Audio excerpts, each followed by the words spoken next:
Good evening, everyone, and welcome to the European Literature Nights. I'm Isabel Sheridan, I'm your moderator tonight, and tonight we have the privilege of not talking to one, not to two, but 11 different authors hailing from 10 different European countries. Maybe we should just take a moment and appreciate how special it actually is, because it's really special. And they're all here tonight, and not to discuss just their own work, but to talk about a very specific theme, which is literature that is between utopia and dystopia. So I'm super excited. Before we start, I would like to thank UNIC for making this possible. Amongst others, we have other partners also made this possible, but UNIC put in a lot of effort to get all these authors here tonight, so I think they deserve a round of applause.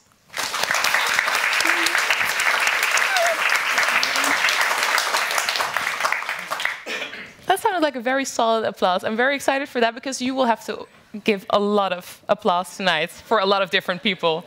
So let's see this as a good practice round. And before I talk to these authors, I would also like to see who's in the audience. And as I have so many different nationalities here on stage, I was wondering, maybe we can do this with a show of hands. Who here is Dutch? Well, I expected that, come on. Who here is from Belgium? 3 people, all right. Anybody coming from France? No Frenchies in the house? Okay, that's pity. I hope you're watching at home. Anybody from Germany? Cool, cool. Anybody from Lithuania? Ooh, I was hoping for that. Anybody from Spain? Cool, welcome guys. Anybody from the Czech Republic? I feel very Eurovision Song Festival tonight, I don't know. Good to have you all here. Literature also unites. It's just, I see somebody. Hungary! Italy! Any other nationalities I missed? Welcome. Ukraine? Did I hear Ukraine? Welcome. Anybody else I missed? Estonia. Welcome. Finland. Yes. Anybody else? Romania. Welcome. I'm impressed. I'm almost like baffled by this, but thank you so much for being here, all of you. I'm very happy also that you feel comfortable with shouting out your own nationality. I think it's very important. And maybe another question, because this is the Forum on European Culture, and we talk a lot about European identity, which is pretty vague, in a way. Who here feels European? Well, we all know what that means. Wait, no, leave those hands up so I know where you are. Yeah, you didn't expect that I could walk. Well, I can. Can I ask you, what does that mean, being European? I have a multicultural identity. I think that's it, and I do a lot to understand also the cultures that are not mine, and to try to read about them and understand and try to gain perspective about that. And I do feel that there is something that unites, and that is something that's shared, certainly. And reading all those different perspectives and books. Sure, that means a lot. So that's the way to explore. I mean, traveling is fine, but reading is my primary modus of understanding what's going on in other languages and cultures, and seeing how much that relates, or how does that relate to my identities, because I have several. Interesting. Thank you. Anybody else who feels very European and wants to explain that to me? Now you're scared. Anybody here on this side? I need a volunteer. Yes. Yeah? Can I ask you, what does that mean, feeling European? Well, we're the Estonian team here. Welcome, Team Estonia. Well, yeah, I also identify myself as Estonian, and we call ourselves Scandinavians. not politics. Sorry, people from Lithuania.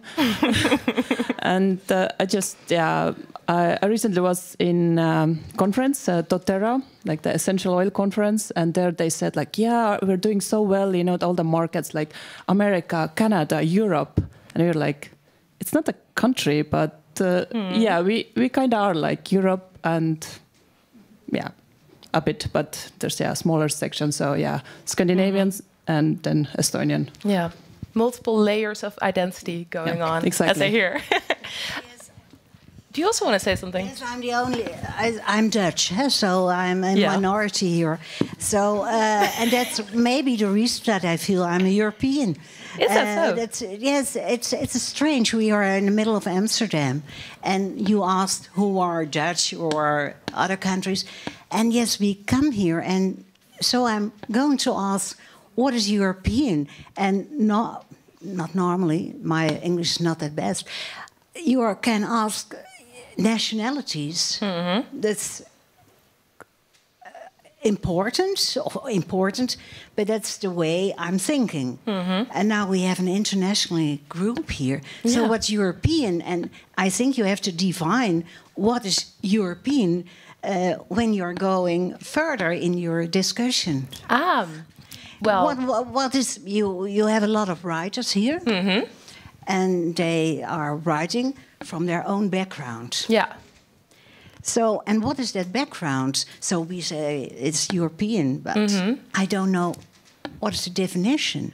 Well, fortunately, I'm not on the panel, so you can't ask me.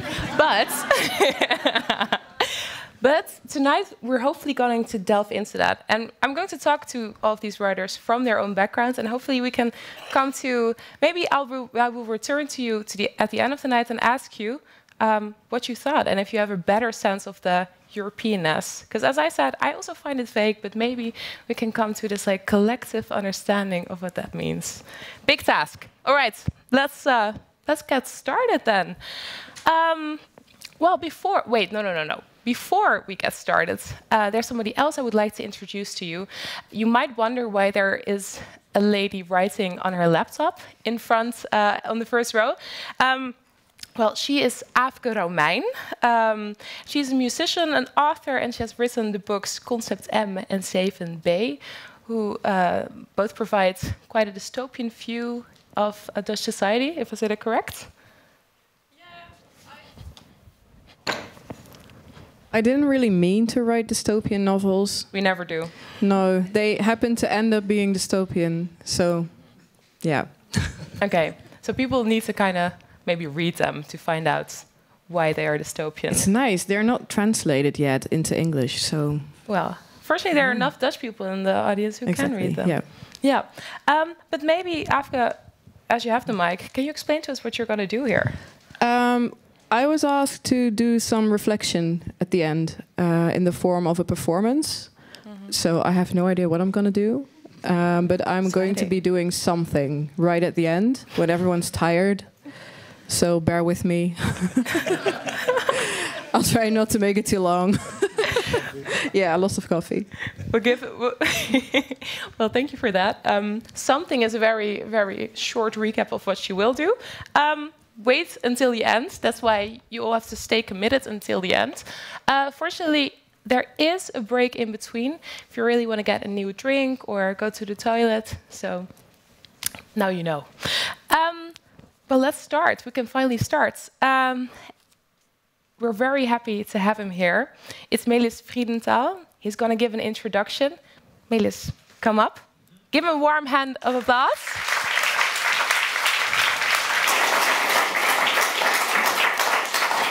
Melis Friedenthal is a sci-fi author from Estonia whose EU prize-winning novel *The Bees* has been translated in 15 languages. Impressive. He's also an academic at the University of Tartu Library, where he focuses on 17th century history of ideas. Yeah. Correct? Correct. Cool. And Melis is here tonight at the invitation of the Estonian Embassy in The Hague. Thanks, guys. We're very happy to have him. Melis, the floor is yours. Yeah, thank you.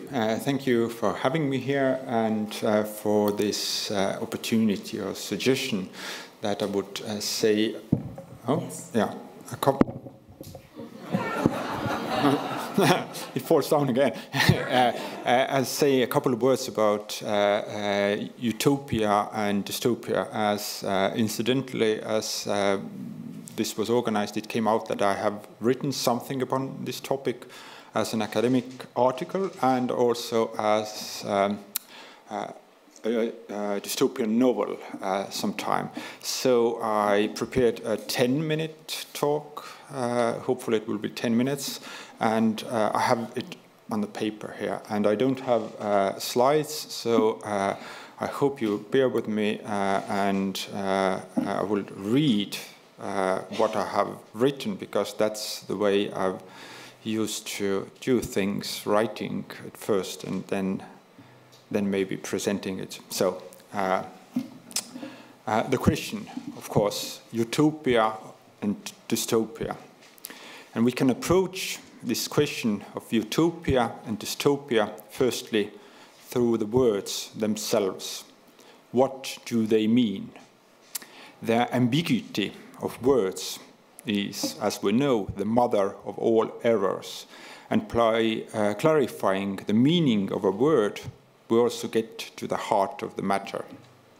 At least that's what many early modern people thought, who started their discussion on a topic from the word itself.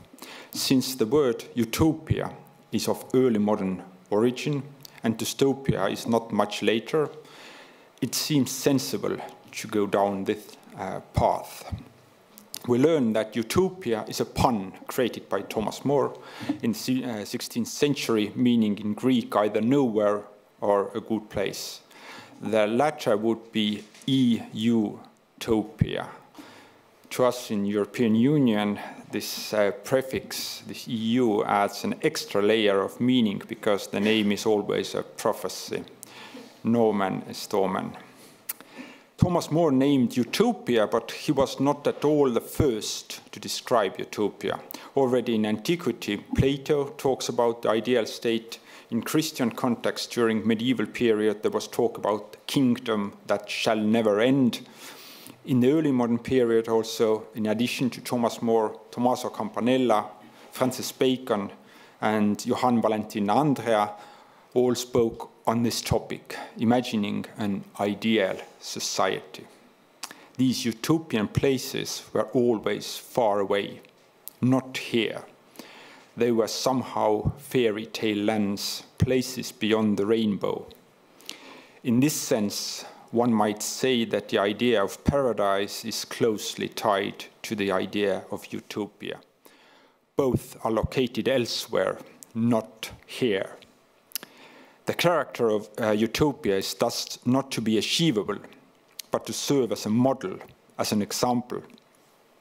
Ancient, medieval, and early modern authors analyzed and criticized their societies using these comparisons.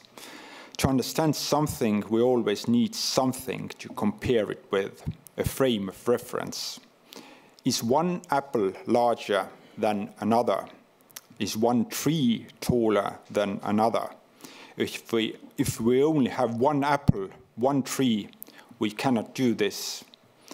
An alternative apple, an alternative tree provides the opportunity for comparison.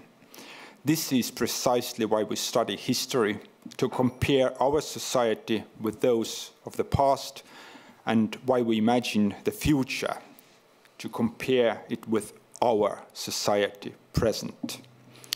It is crucial to understand here that these comparisons are, in certain sense, caricatures.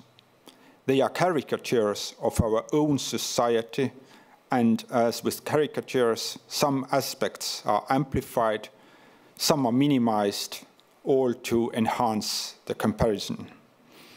However, when you start to implement this caricature, the result is often confusion and chaos. Already Plato's attempt to install a philosopher king on the throne of Syracuse ended in dismal failure. And sooner or later, all attempts to create a utopian society have failed, ending with the communist utopias of the 20th century. I myself have lived in a communist utopia, or at least in an attempt to create a communist utopia. It was a failure. This leads us to dystopia, or cacotopia, as it's sometimes called. This phonetic similarity to utopia is meaningful here. The word's early usage implies that the goal of a dystopia has never been to create the worst possible society. Typically, it's not state or society intentionally made as repressive as possible, but rather the aim is security, peace, rationality, well-being for all. The goals are noble, but the result is horror. In other words, a dystopia is realized and implemented and always failed utopia. The first modern dystopia was written in the Soviet Union by Evgeny Zamyatin in 1921. Мы in Russian, describes the reality of the Soviet utopia as it was implemented, but instead of making people happy, the state became a concentration camp. Later works by authors like George Orwell or Aldous Huxley would follow precisely the same scheme. These initial dystopias criticizing the Soviet Union or this kind of repressive regimes soon gave way to different modern dystopias. And these have flourished, especially in recent decades, and particularly in young adult literature, like Hunger Games or Divergent, but there are tens. A few utopias come to mind from the same era. We have to conclude that our perception of life then is now predominantly dystopian. So why is this? The first dystopia was written in a society that tried to establish utopia and failed in doing so. Could it be assumed that our modern dystopias are written in a similar way, in a society striving towards ideals and failing? Are we like Evgeny Zamyatin, living in a realized utopia, feeling its unrealistic oppression? This is generally the consensus among modern literary scholars. If you look carefully, it becomes clear that the dystopian critique is applied towards capitalist resource use, climate passivity and inaction, economic inequality, uncontrollable technological development, increasing isolation and resulting mental problems, and a host of other societal woes. Essentially, we are convinced that the world as it is cannot continue. We as a society are facing doom. Only a few speculate about better world. Most dystopian literature add despair to destruction. End is coming and there seems to be no way out. Of course, we know that anticipating the end of times or apocalyptic thinking is not unprecedented, but part of long-standing tradition. Various religions have often described the end of the world, a great disaster, the day of reckoning. The difference in our time, however, is that little is imagined about what happens afterwards. There is so little talk about the millennium, kingdom of peace that should arrive and make everyone happy, everything right again. I remember quite well when the Soviet Union collapsed. The life in Estonia was still poor. Nobody had money, but everyone was full of hope. At that time, we had some utopian vision of the future to strive for. Several scholars studying utopias and dystopias have noticed now, in recent years, a new meta-modernist interest in utopias of our time, but primarily as a yearning, perhaps even a nostalgia. However, it is certain that contemporary utopian longings are a tool or a looking glass for scanning this world and others for alternative possibilities. So we have to start imagining new utopian worlds, utopian alternatives, or else our dystopian future is all but certain. Thank you.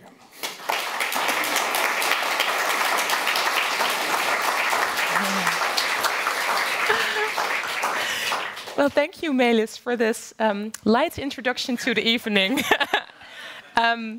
Unless we start thinking in a more utopian way and start looking at really possible utopian futures, I think we are indeed doomed. But let that not spoil your Friday evening, by all means. Sorry about that, yes. It's okay, it's okay. We love a little bit of critical noise here at the Balie, so that's more than welcome. Good to have you here. I would also like to invite Franco Tirletti up to the stage. As you walk on, I will introduce you. Franco Tirletti is an Italian-Dutch author and translator, born in Rome, but currently living in Amsterdam. His novel Lo Specchio Indonesiano, The Indonesian Mirror, was published in September 2019. And Franco is here at the invitation of Istituto Italiano di Cultura. Do I say that correctly? Yeah. Thank good. you. Very good. Buonasera, good evening, goedenavond. It's good to have you here. Thank you for coming.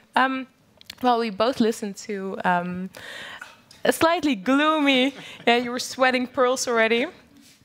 Same here. I was wondering, is there anything that stood out to you in his introduction? Anything that captured your attention? The thing that touched me a lot was the importance of the history. I mean, studying and knowing history, we can somehow compare our society with what happened before, and try not to get in the same, I mean, just try not to get in the same mistakes. And this is very important. I mean, sometimes we, in the modern time, I see that history is kind of a big class subject. But it's very important to understand also the dystopian. We were talking about dystopian with Melis the other day on over the phone, and we don't realize that we had already, if we read good history, dystopian moments in our past. Such as? Such as, for example, Sparta, ancient Greek, where the... It's way back. Yeah, way back, where the children, they were not fit for the army, were just pushed down the mountain and killed. I mean, it looked like a Handmaid's Tale, almost about 3,000 years ago. Yeah. And the democracy of Athens. Athens was the first democracy, so-called democracy, but everybody having a uterus was not having any legal status. Yeah. So, I mean, that means there was a male democracy. Yeah. It was not a democracy at all. But in that time, this might have actually been that current, well, the current view of what a utopia was. That seemed, maybe at the time, it seemed like a good world to them. Or am I understanding that incorrectly? Yeah, the question then is that in these societies that we now could deem dystopian, people had sort of an attitude towards society and could live and be content with this society. So this feeling of contentment is maybe not so dependent on exactly how we would evaluate a society. People can be happy in our perspective, dystopian society, and be very unhappy in a utopian society. So the question is that you can't give this kind of objective framework and say that this objective framework makes everyone happy or unhappy. So it actually it changes not only over time, but it's also in a way subjective. Related to the social and historical context. Exactly, and the attitudes of the people. And this is something that we discussed is what literature and this common sort of field of discussion influences a lot, how people are perceiving the world they live in. This plays a large role here, and I think that this is maybe something that I wanted to express with my talk. I don't know how well it came out. So it's very, very well done. Very well. And yeah, I mean, just to close the historical part, I mean, while being in the living room watching the newspaper, I mean, there were the Nazis starting the annihilation of people in the concentration camp. At that time, there was not known, but dystopia was already happening. And, you know, we discovered dystopia after the that. fact. Well, for some people, dystopia might have already been happening at that specific time, I think. Somehow. I mean, already now, I mean, we are very busy with artificial intelligence, and tonight our Spanish friends will talk about it. But there are things happening around. It's easier to say afterwards this was a dystopia than when you're actually living the moment. Exactly. Yeah. And sometimes we look with a kind of transforming lenses what's around us. Yeah. And I was also wondering, because we were talking about how it's not only bound to a time and a place, but also really bound to the person, what is considered a utopia or a dystopia. Has your perception of what a utopia or dystopia is changed over the course of your life? Not saying you're old, but I'm just wondering whether this has changed for you. Whether you've seen some developments in that. As mentioned, that I have changed it, and of course this makes me old. That I think that the question of this oldness or youngness could also depend on how many different kind of societies a person has seen. Yeah. Sort of, I mentioned I grew up in Soviet Union, this kind of communist utopia, and then it changed to neoliberalist Western country, and this change is really interesting. How it happened and how the perceptions changed and how people changed their worldview and what are these wider implications for that. And I think that this makes me more appreciative of different ways that people can live in different societies, and I maybe also that more appreciative towards different societies, but in this sense that I'm also understanding that in every society people make their own maybe this possible world where they can live. So everybody wants to live somehow, and this kind of possible world is created in all societies, and maybe we should not always try to change the society according to our rules. But of course, when people want to do that, no problem with that. But it's so that it's always a question that main topic also in science fiction literature, that how much influence should we have in a foreign society. Yeah. So that's also for determining other people's fate. Exactly. So, and when we have means to do that, so and should we? So this is a problem which I don't have any answer or even way to think through that, but only I think maybe science fiction or historical fiction could give some ways of just approaching it. Yeah. For example, I just quickly talk about my book. My book is kind of, I can define in a utopian book. It's based in Amsterdam, and it's a part of my experience when I arrived in the Netherlands in the 90s. And it's an utopian view of the city, of the... Because what do you see in the city that's so utopian? I saw, coming from Southern Europe, I saw coming here that everybody was, looks at least happy. There was very attention for the others. Everything was good organized. There was a lot of good assistance from the government. There was at that time social democrats that, I mean, we can say whatever we want, but worked kind of good. Yeah. And there was this kind of a pillar ideal that everybody can be whatever he wants in their own in their own way. There was hope.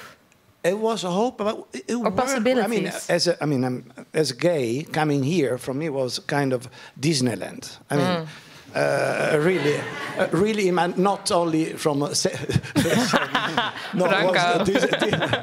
Disneyland in the meaning of being myself. I remember the first work I had with this big company in Nijmegen, and the big boss there that asked me, "How is your boyfriend?" I mean, I was totally surprised. He asked me... Because that would not happen in the south of Italy. In Italy, no. I mean, at that time, not at all. And so all this and the discussion of euthanasia, and I mean, that's Thomas More, Utopia. So I wrote the book on the wave of this positive. Yeah, entering that country and finally also feeling a place for you to be yourself. Yeah. Your personal utopia. Yeah, and I was coming from Greece. I lived after Italy. I lived 6 years in Greece. So the difference was quite, apart from the weather, and that was a bit of a problem. We know. But for the rest, I really, and what I noticed that in the last few years, a lot of things are changing, and I don't see any action. Because what are the changes you're referring to now? Okay, the so-called polarization that before was not in the Netherlands. It was everybody could have their own ideas and just talk, and nobody was addressing you. Now I don't feel anymore to express with freedom my ideas with people that I don't know, and this. It's a huge change that I was not expecting. Yeah. I mean, for you, being in this country, like the utopian view you had of the city, kind of transformed in. Is it transforming? As the politics and the times also changed. Also, politics give a big negative help to this change. And sorry, because I think there is a base, cultural base in the Netherlands. We're talking about from getting in the 1600 all the religious refugees here and no exchange from men work to freedom, and it's a bit of pity that it's just conforming to what's around. Yeah. And let's hope we see some change in that. I just want to go back really quickly to the book you were writing, because you said I was writing this book on the wave of this first utopian view that I had. Can you tell me a little bit more about how that informed your writing? Sorry? How that utopian view, how that influenced your writing style and the book that you quite read? a lot, because I all the positive feelings I put in this story is there are three characters. There is an Indonesian girl that immigrates to Amsterdam and find a social support around her that gives her possibility to find a job, to develop her own life, because she didn't want anymore to stay in Indonesia.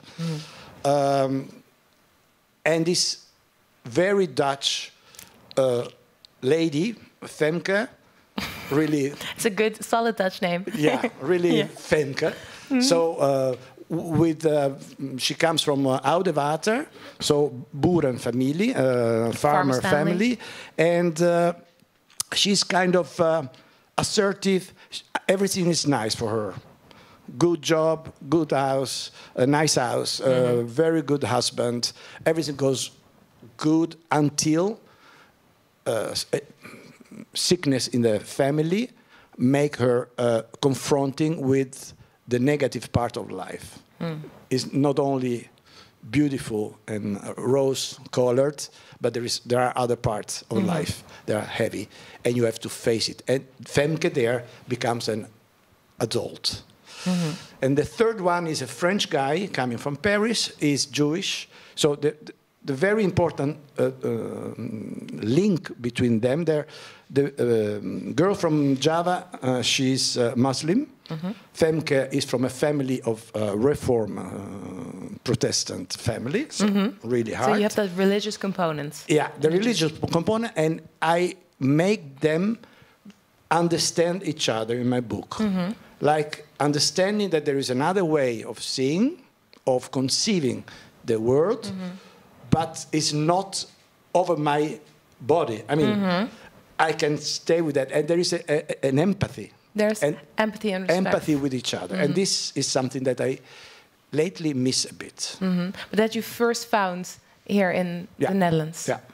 Okay. And I still hope. So I think that if, especially the young people, work and study a bit how was the Netherlands 20 years ago, I think it would be very, very interesting to see their reaction on how to proceed in keeping this freedom of speech, of meaning, of being yourself. I mean, not 2 weeks ago, I was yelled the street with homo, and I was really, really, really sorry to feel it. I mean, I was expecting that in other country. Yeah. But in the middle of the Netherlands was really not nice. And we have to do something. We have to, I don't know, I mean, I don't have any idea. I think that writing of positive things could help people. Yeah, what Melis also said in his talk, that you also have to actually envision utopias before you actually can answer one. Not that it is even possible. I'm not going to speculate here.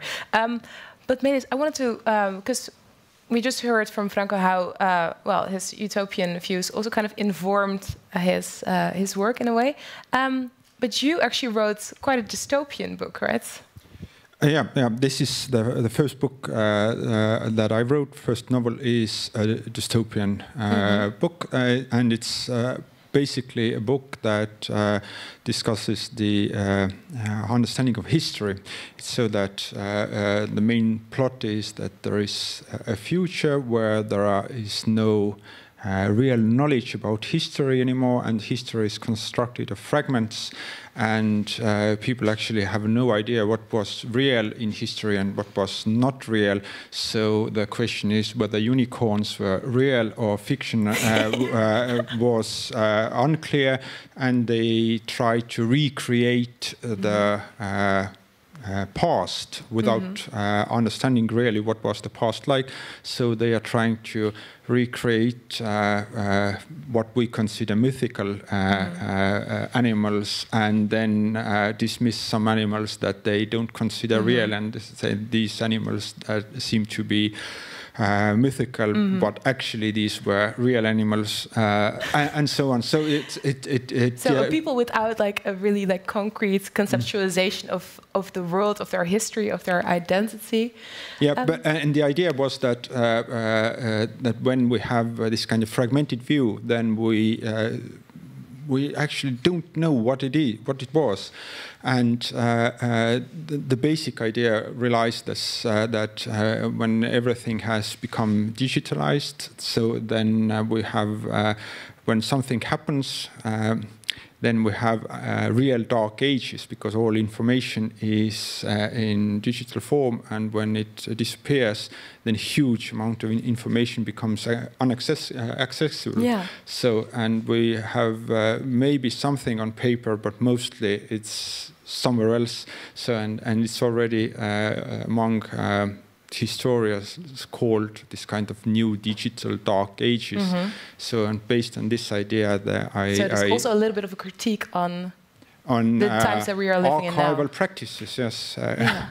So that's there are no paper archives anymore, and this is a problem in itself. But it means that the question is that how the past informs our future, and what kind of future we create based upon our past. So, and if we maybe invent for us a totally different past, whether this future would become different, or it become totally absurd because it has no real connection to the past. And this is actually something that always is right now happening, because we are constantly rewriting our past and trying to create a new past in the hopes that maybe this would create a different future.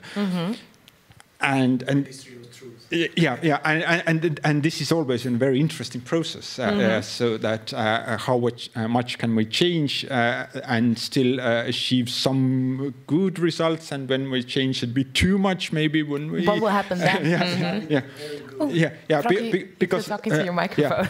Because when I the Soviet Union was a typical example of that, because all history books were rewritten, revised, totally, absolutely revised, and then in the end of 80s, beginning of 90s, then all history books were revised and all were rewritten, because this was previously there was Soviet past, now it was totally different past. And it took inspiration from George Orwell. But it's constantly happening now. Always. True. So we are just writing our past to achieve different future, and it's just interesting having just lived through some of these changes. It's interesting to see what will it bring. Yeah. Well, on that very, very poignant question, we're gonna close this part of the panel. Thank you so much for being here. Hopefully, I'll see you at the bar at the end of this journey. Give them a warm hand of applause.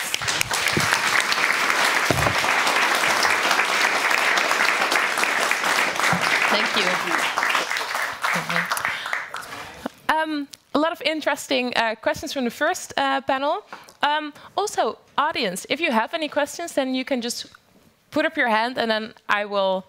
Well, you can ask them yourselves, actually. Let's do it like that. So don't feel shy. That's what I want to say. Let's continue with the next part of this evening, which is going to be about finding hope in poetry. I would like to call Juliana Alexa to the stage from Romania, and Indre Valentinaite. Did I say it correct?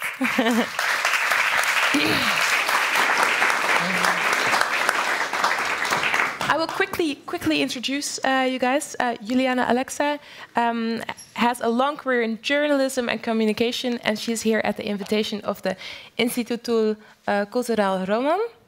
She debuted in 2020 with a volume of poems called Bo Baron and Other Sweets, a beautiful title. Maybe you can quickly explain to us, maybe in 2 sentences, if you can, what it's about. You can also get 3 sentences. Maybe 3 words. It's my personal utopia. Poetry is my personal utopia.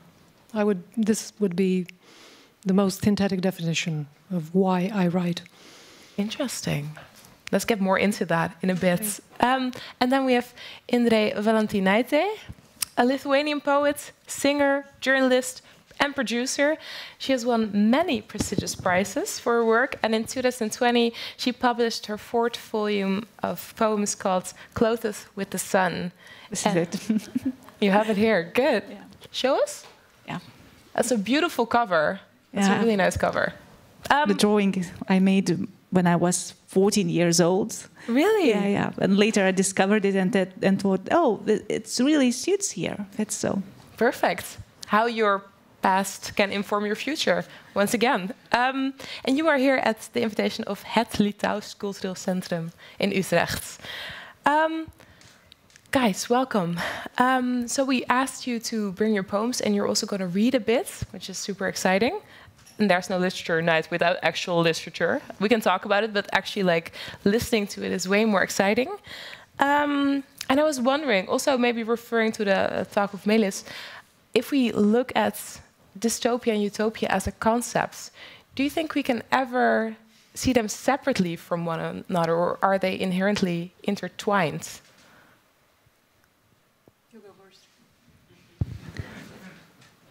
I think that sometimes they go one after another, that it just one follows the other. Mm-hmm. Until some stop, mm-hmm. and we wonder which one will it be, the last one. So as like a flow in history, that you go from a more utopian society to a dystopian. As you just talked, as the guys just talked, that really like a separate. If we look at the world history as a book, so many chapters in it. What about you, Helena? Well, I think they're a continuum, like the communicating vessels. And I think that, in a way, both the utopia and the dystopia are the extremes of a realm that eventually get to confuse into each other, to intermingle. How do you mean? Yeah, because, well, there is this, let's say, trivial saying that people get bored in paradise. So basically, it's paradise and actually paradise. Yeah.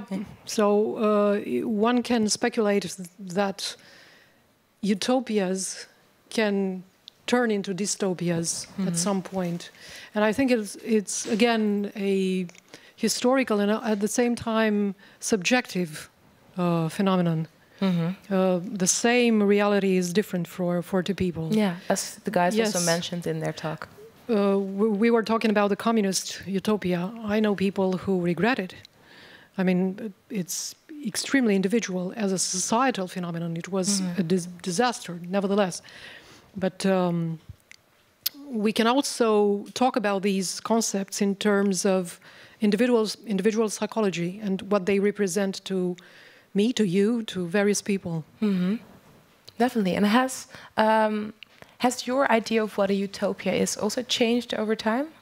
Oh, definitely. And utopia, and I would say dystopia, because I'm persuaded that we are actually living through various dystopias in very many segments of our lives. To me, these hidden and pervasive algorithms are a form of dystopia, the social media, and I work with social media, I work in communication. The extremes of ideology that we fight today are forms of dystopias. And if we label them as such, maybe we actually can have another tool with which to fight them. Because if we accept them as they are and tolerate and accommodate the idea that extremes are tolerable or welcome, or no, extremes are a form of dystopia, and we need to label things straight. Yeah, and as we already discussed, extremes only work for a few people usually. Yes. Yeah, and it's obviously very personal. And what about you, Endre? Has your idea of what a utopia or dystopia is changed for you personally? Of course, because as you are growing up, you are getting more and more information. And now I'm thinking about, we talked about many examples, like Sparta, like Holocaust, and, for example, what people suffered in Bucha. It's again like it's even hard to find a word for it. So it was like a small world collapsing. Like in the world, I think it's constantly few places which suffers things like that. But now, as reading like the newest information of scientists and about the heavenly bodies and what is happening with our planet right now, about the lack of water and about the melting droughts. Yes, melting. So the whole thing. Now I understand that we are so united that it's getting like utopia, dystopia, like the whole planet. It's something the whole planet might face. So that it's like the whole humanity. I rally around because it hits us all. Yeah, we're talking now from Europe's point, but I already think about the whole humanity as a one. Yeah, definitely. Although it's also a tricky one because it can also create for a lot of division, as climate change often hits some more than others. But enough about that.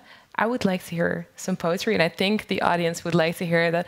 See, I see some nodding. Yes, yes, poems. We're going to start with Indre. You brought the poem "Please Let's Not Waste Time," which you will first read in Lithuanian and then in English. Right? I have only Lithuanian right now with me, and maybe have an English version because I thought it will be on the screen. Have an English translation, right? Veronica? Yeah, we have them both next to each other, but I would really love it if you could read the Lithuanian version first, and then we could maybe go through the English one together. Okay, so yeah, please. Prašau, negaiškime laiko. Nustojau čežinti saldainių popierėlius. Abu nuščiuvome. Per žinias praneša apie artėjančią pasaulio pabaigą. Kol dar turime laiko, pradėkime naują gyvybę. Ar dar turime laiko? Kiek? Mylėsimės iki jie persiropš per pilies sienas, baigsis derva, akmenys, karių gyvybės. Paskui drąsiai atitrauksime užuolaidas ir langų ekrane stebėsime savo asmeninę Pompėją 3D formatu.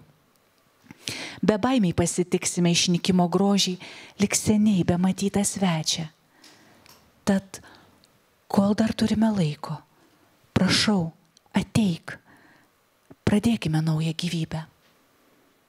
Galbūt tuomet kitą rytą prabusime ir pasaulis bus susitaikęs.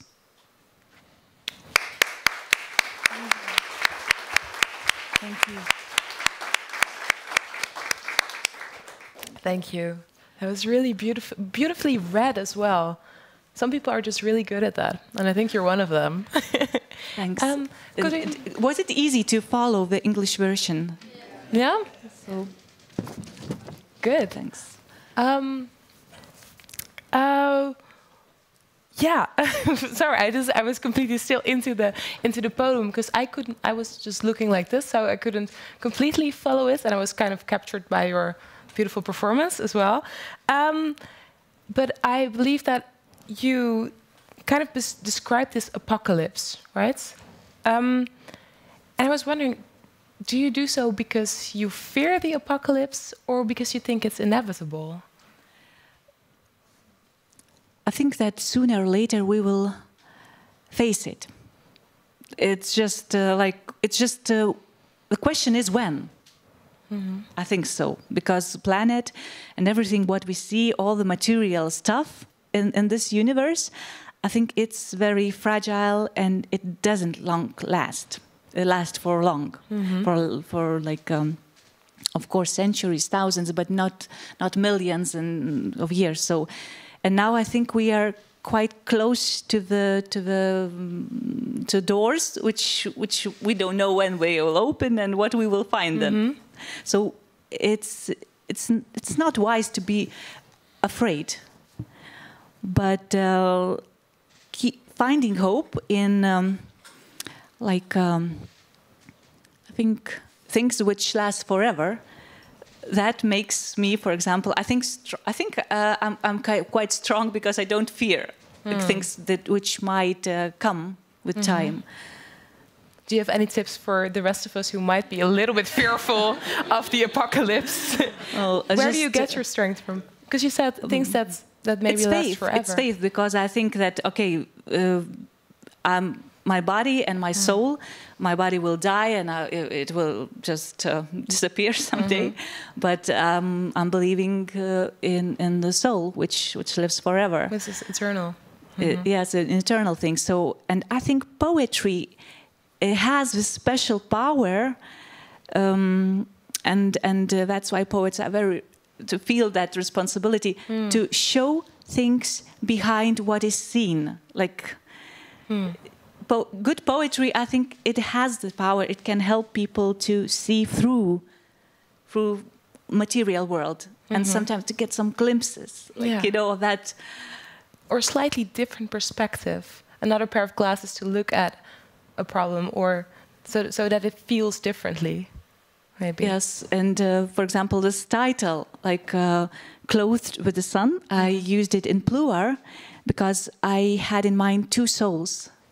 It's like, and also the image is from the St. John's Apocalypse, the scripture, where he had the vision about woman clothed with the sun, and she gives birth to a savior. So I think the most brave things we can do right now is to be as much faithful to our nature as we can, because I usually hear and my friends discuss and talk.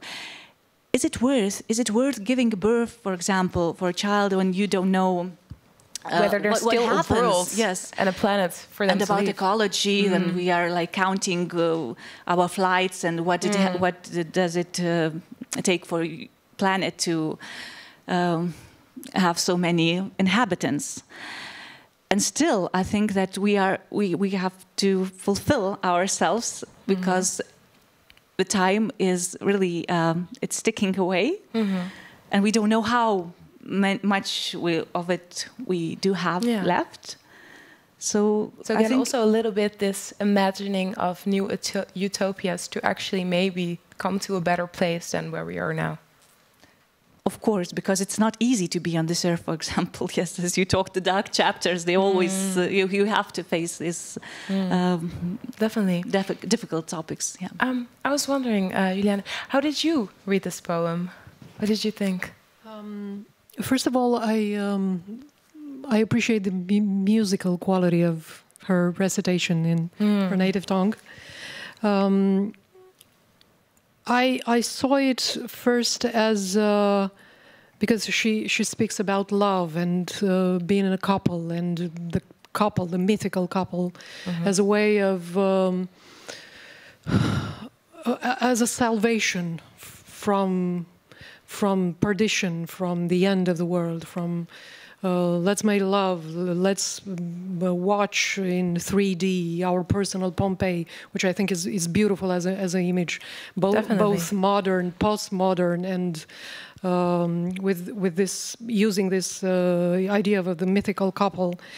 And I also, well, maybe it's my propensity to speculate a bit more, but I read through the lines and saw a sort of a beauty of the extinction, a sort of aesthetic quality of the end. I don't know whether it was in her intention as an author, but I certainly had this reading of the poem. What else beyond the idea of the end of the world as a dystopian scenario? I think there is always throughout history and throughout the history of culture the idea that love saves and protects, and eventually we all resurrect in some way under this universal benediction and under the idea of love. And, I actually think that there is no utopia possible without love, right? Yes, absolutely. Yeah, every utopia has a component of and empathy. Yep.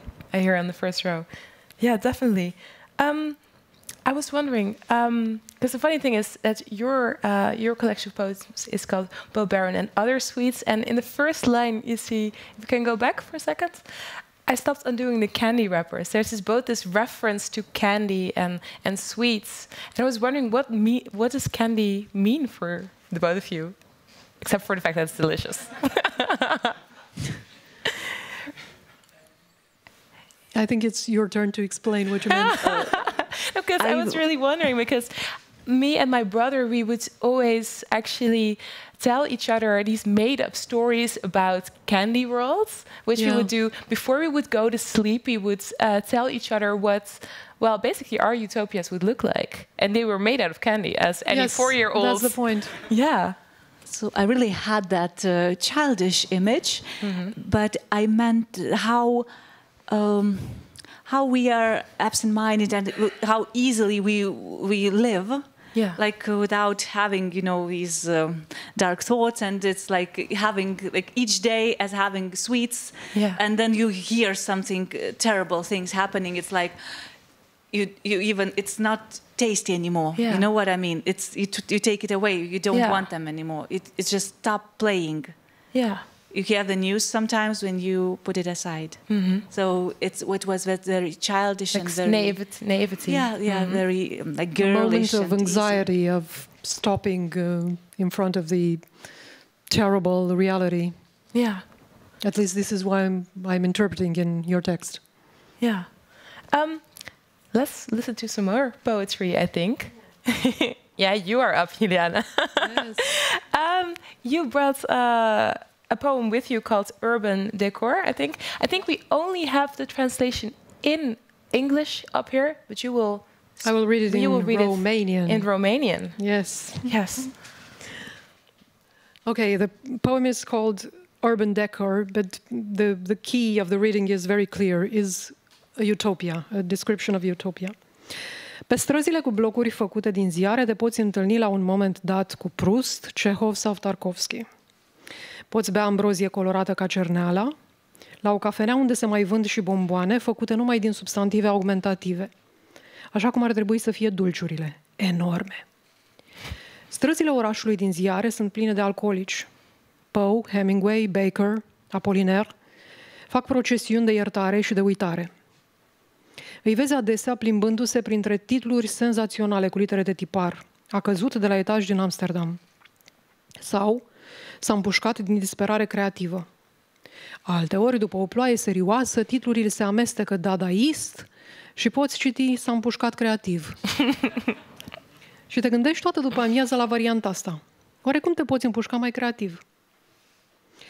New York Times titrează: Omenirea a atins nivelul maxim de inteligență și bunătate. Subtitlu: mai mult nu se putea.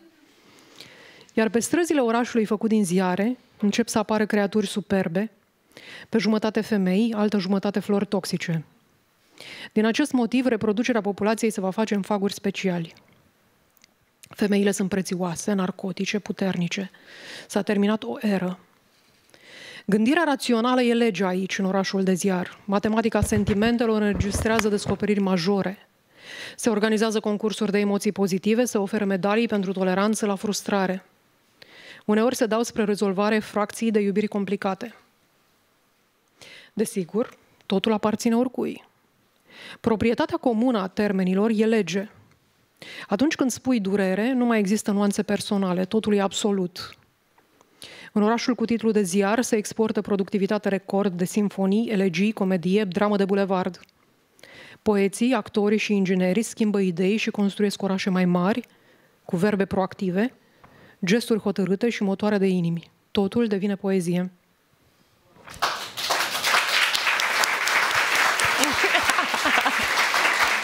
Thank you very much. Thank you for that wonderful, wonderful poem. Thank you. And your beautiful performance with it. And also thank you for the jokes. I found it funny, and that's good. Yes, I find that poetry nowadays lacks humor. Yeah? People, when they say poetry, they say sadness. Why? Elegy. Because what should poetry do, according to you? Sorry? What should poetry bring people then, according to you? Again, it's a very subjective answer that I'm going to give you, because I think poetry is the most endemic and subjective discourse in literature. I mean, we can all understand all other discourses, prose, history, non-fiction, but poetry is completely individual.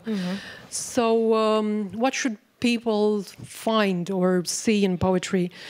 I can tell you what I want to find or what I'm searching for. As I said, to me, poetry is my personal utopia, meaning that I put in my lines, in my texts, the best of my intellectual endeavor. It's to me, poetry is not necessarily something like a catharsis. It doesn't contrary to what the history of literature says, because I have a master's degree in the theory of literature, so I read extensively criticism on this field. Poetry is not a catharsis, at least not to me, or an expression of feelings. I think poetry is like, to me, more close to mathematics, and to finding the best expression for a certain image, for a certain reality that I want to convey. You were mentioning before the idea that the text and poetry, in a way, makes us see reality different. This is a very dear idea to me, and a very important one that I reflected a lot upon, because in the 30s, a Russian literary critic, Yuri Lotman, a representative of the formal school in Russia, said that language is a way of making reality insolite, making reality express something that we don't usually see and I think this is the role of poetry, to make reality insolite. And actually the poem I read today is not representative for me, because what I usually write in Romanian is a species of poetry that is actually impossible to translate. Why is that? Because I write in classical meter with rhyme and rhythm, yeah. And I write with old Romanian words that are completely anachronic, and so. But I make out of this a personal challenge and endeavor, because again, I think languages are masterpieces, and we unfortunately live in this dystopia of disappearing languages. And I see Romanian languages being degraded every day, and I'm sure that everyone in the audience has the same feeling about his own language. So again, to me, what I search in writing poetry is rebuilding this personal, beautiful utopia of language that works, that rhymes, that's perfectly mathematical in a, like a perfectly fitting puzzle. Yes. Yeah. And what about you, Andre? Is poetry also your personal utopia, or is it different for you? Poetry for me is like a mirror. For example, it helps me to know myself better. It's very intimate, and it has something like in the deepest soul thing that you really, when you write, you know yourself better. It's like a mirror, and you don't have to be afraid to look at it. So because there might some scary things you might find. I think that's a beautiful answer, and I hope people feel like they should read more poetry and look at that mirror once in a while. As I promised, there is a break. That break is now. If you want to have a drink or go to the bathroom, I would suggest you do that now. And then I see you back in 15 minutes. So that's 28 minutes and a half past 9.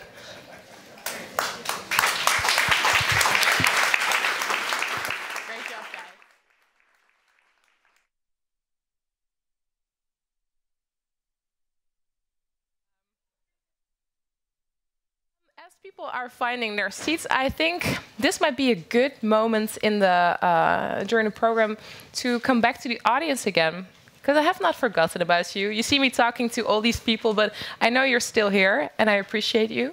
And I was just wondering, you've been talking about all these dystopias, these utopias, and I was wondering if somebody might want to share their favorite dystopian book with me. I'm fishing for titles. I want to read something during my summer break, which is coming up.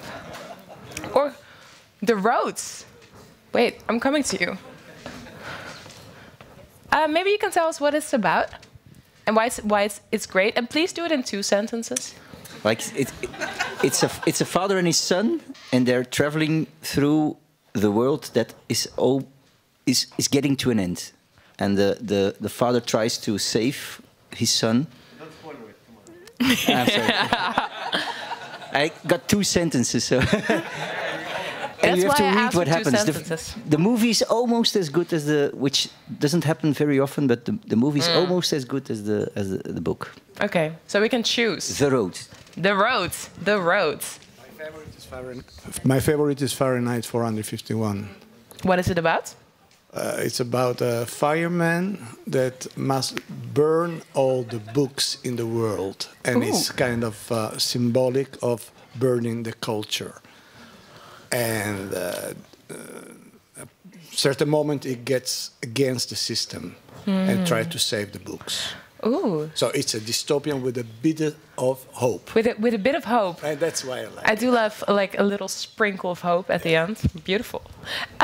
Maybe a nice utopian book to close this round with? Franco, I think that's very personal utopia for you. Any other utopian recommendations?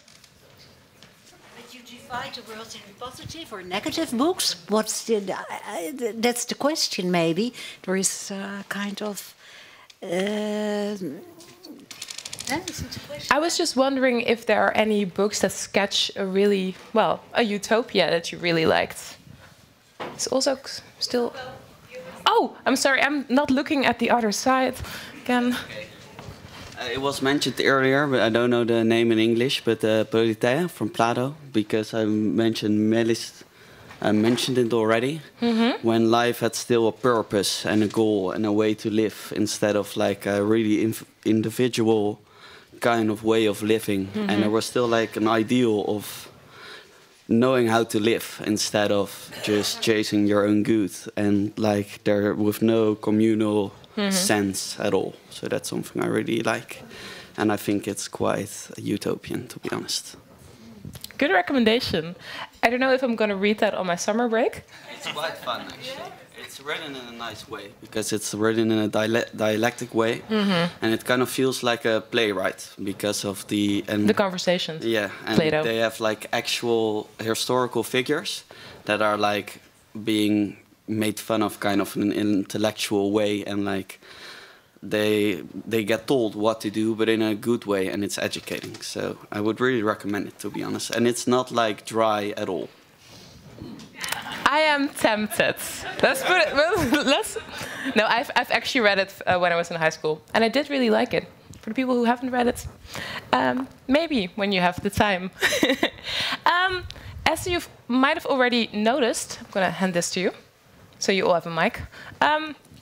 As you might have already noticed, we have 4 guests at this beautiful time, and we've come to the panel where we're going to discuss the impact of AI on literature. AI and literature, are they destined to be friends or enemies? That's a catchy title that we have for this night, so we can actually have something to talk about.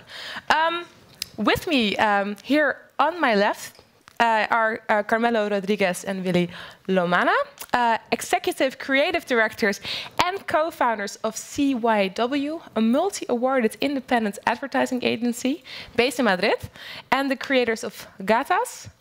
To say it correctly? Yeah, Gatas, Cats, which is Spain's first graphic novel entirely drawn using artificial intelligence. We have a premiere here. And they are here at the invitation of Instituto Cervantes in Utrecht. Welcome, guys. Thank you.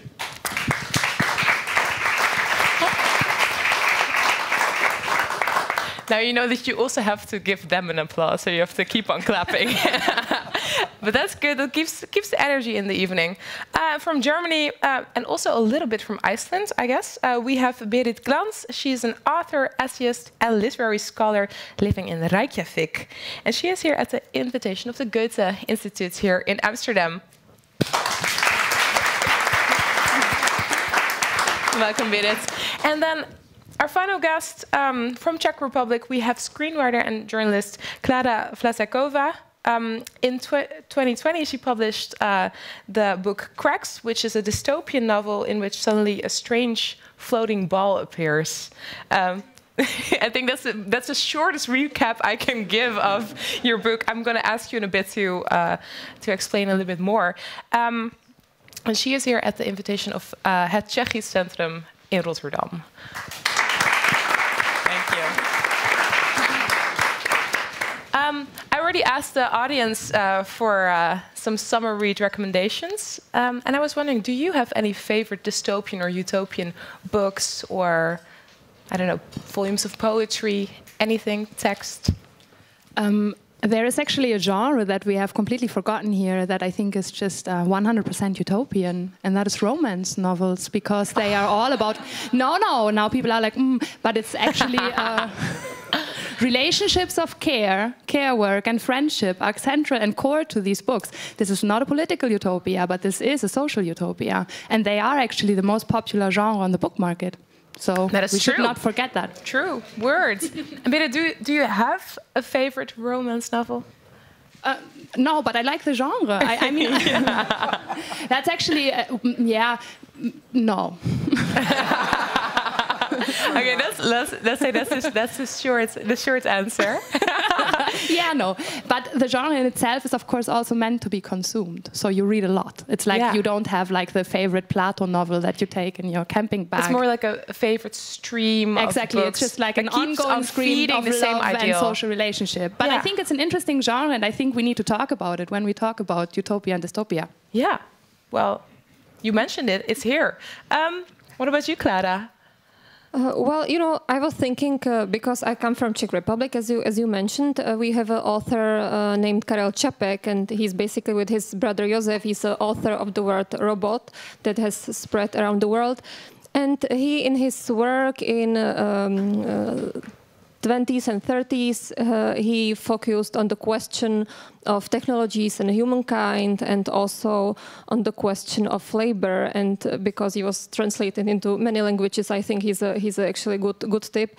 And what strikes me that he's still very relevant and current also in this century. So it's probably my tip.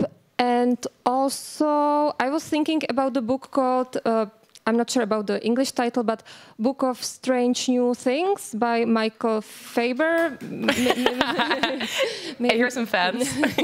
maybe some of you are familiar with it, and it's like very strange book. I'm not sure if it's dystopia or utopia. It's about this like a strange relationship between a man who does some missionary work at some strange planet, and his wife who's basically left out on Earth. So that's a book I was really thinking about long after I finished.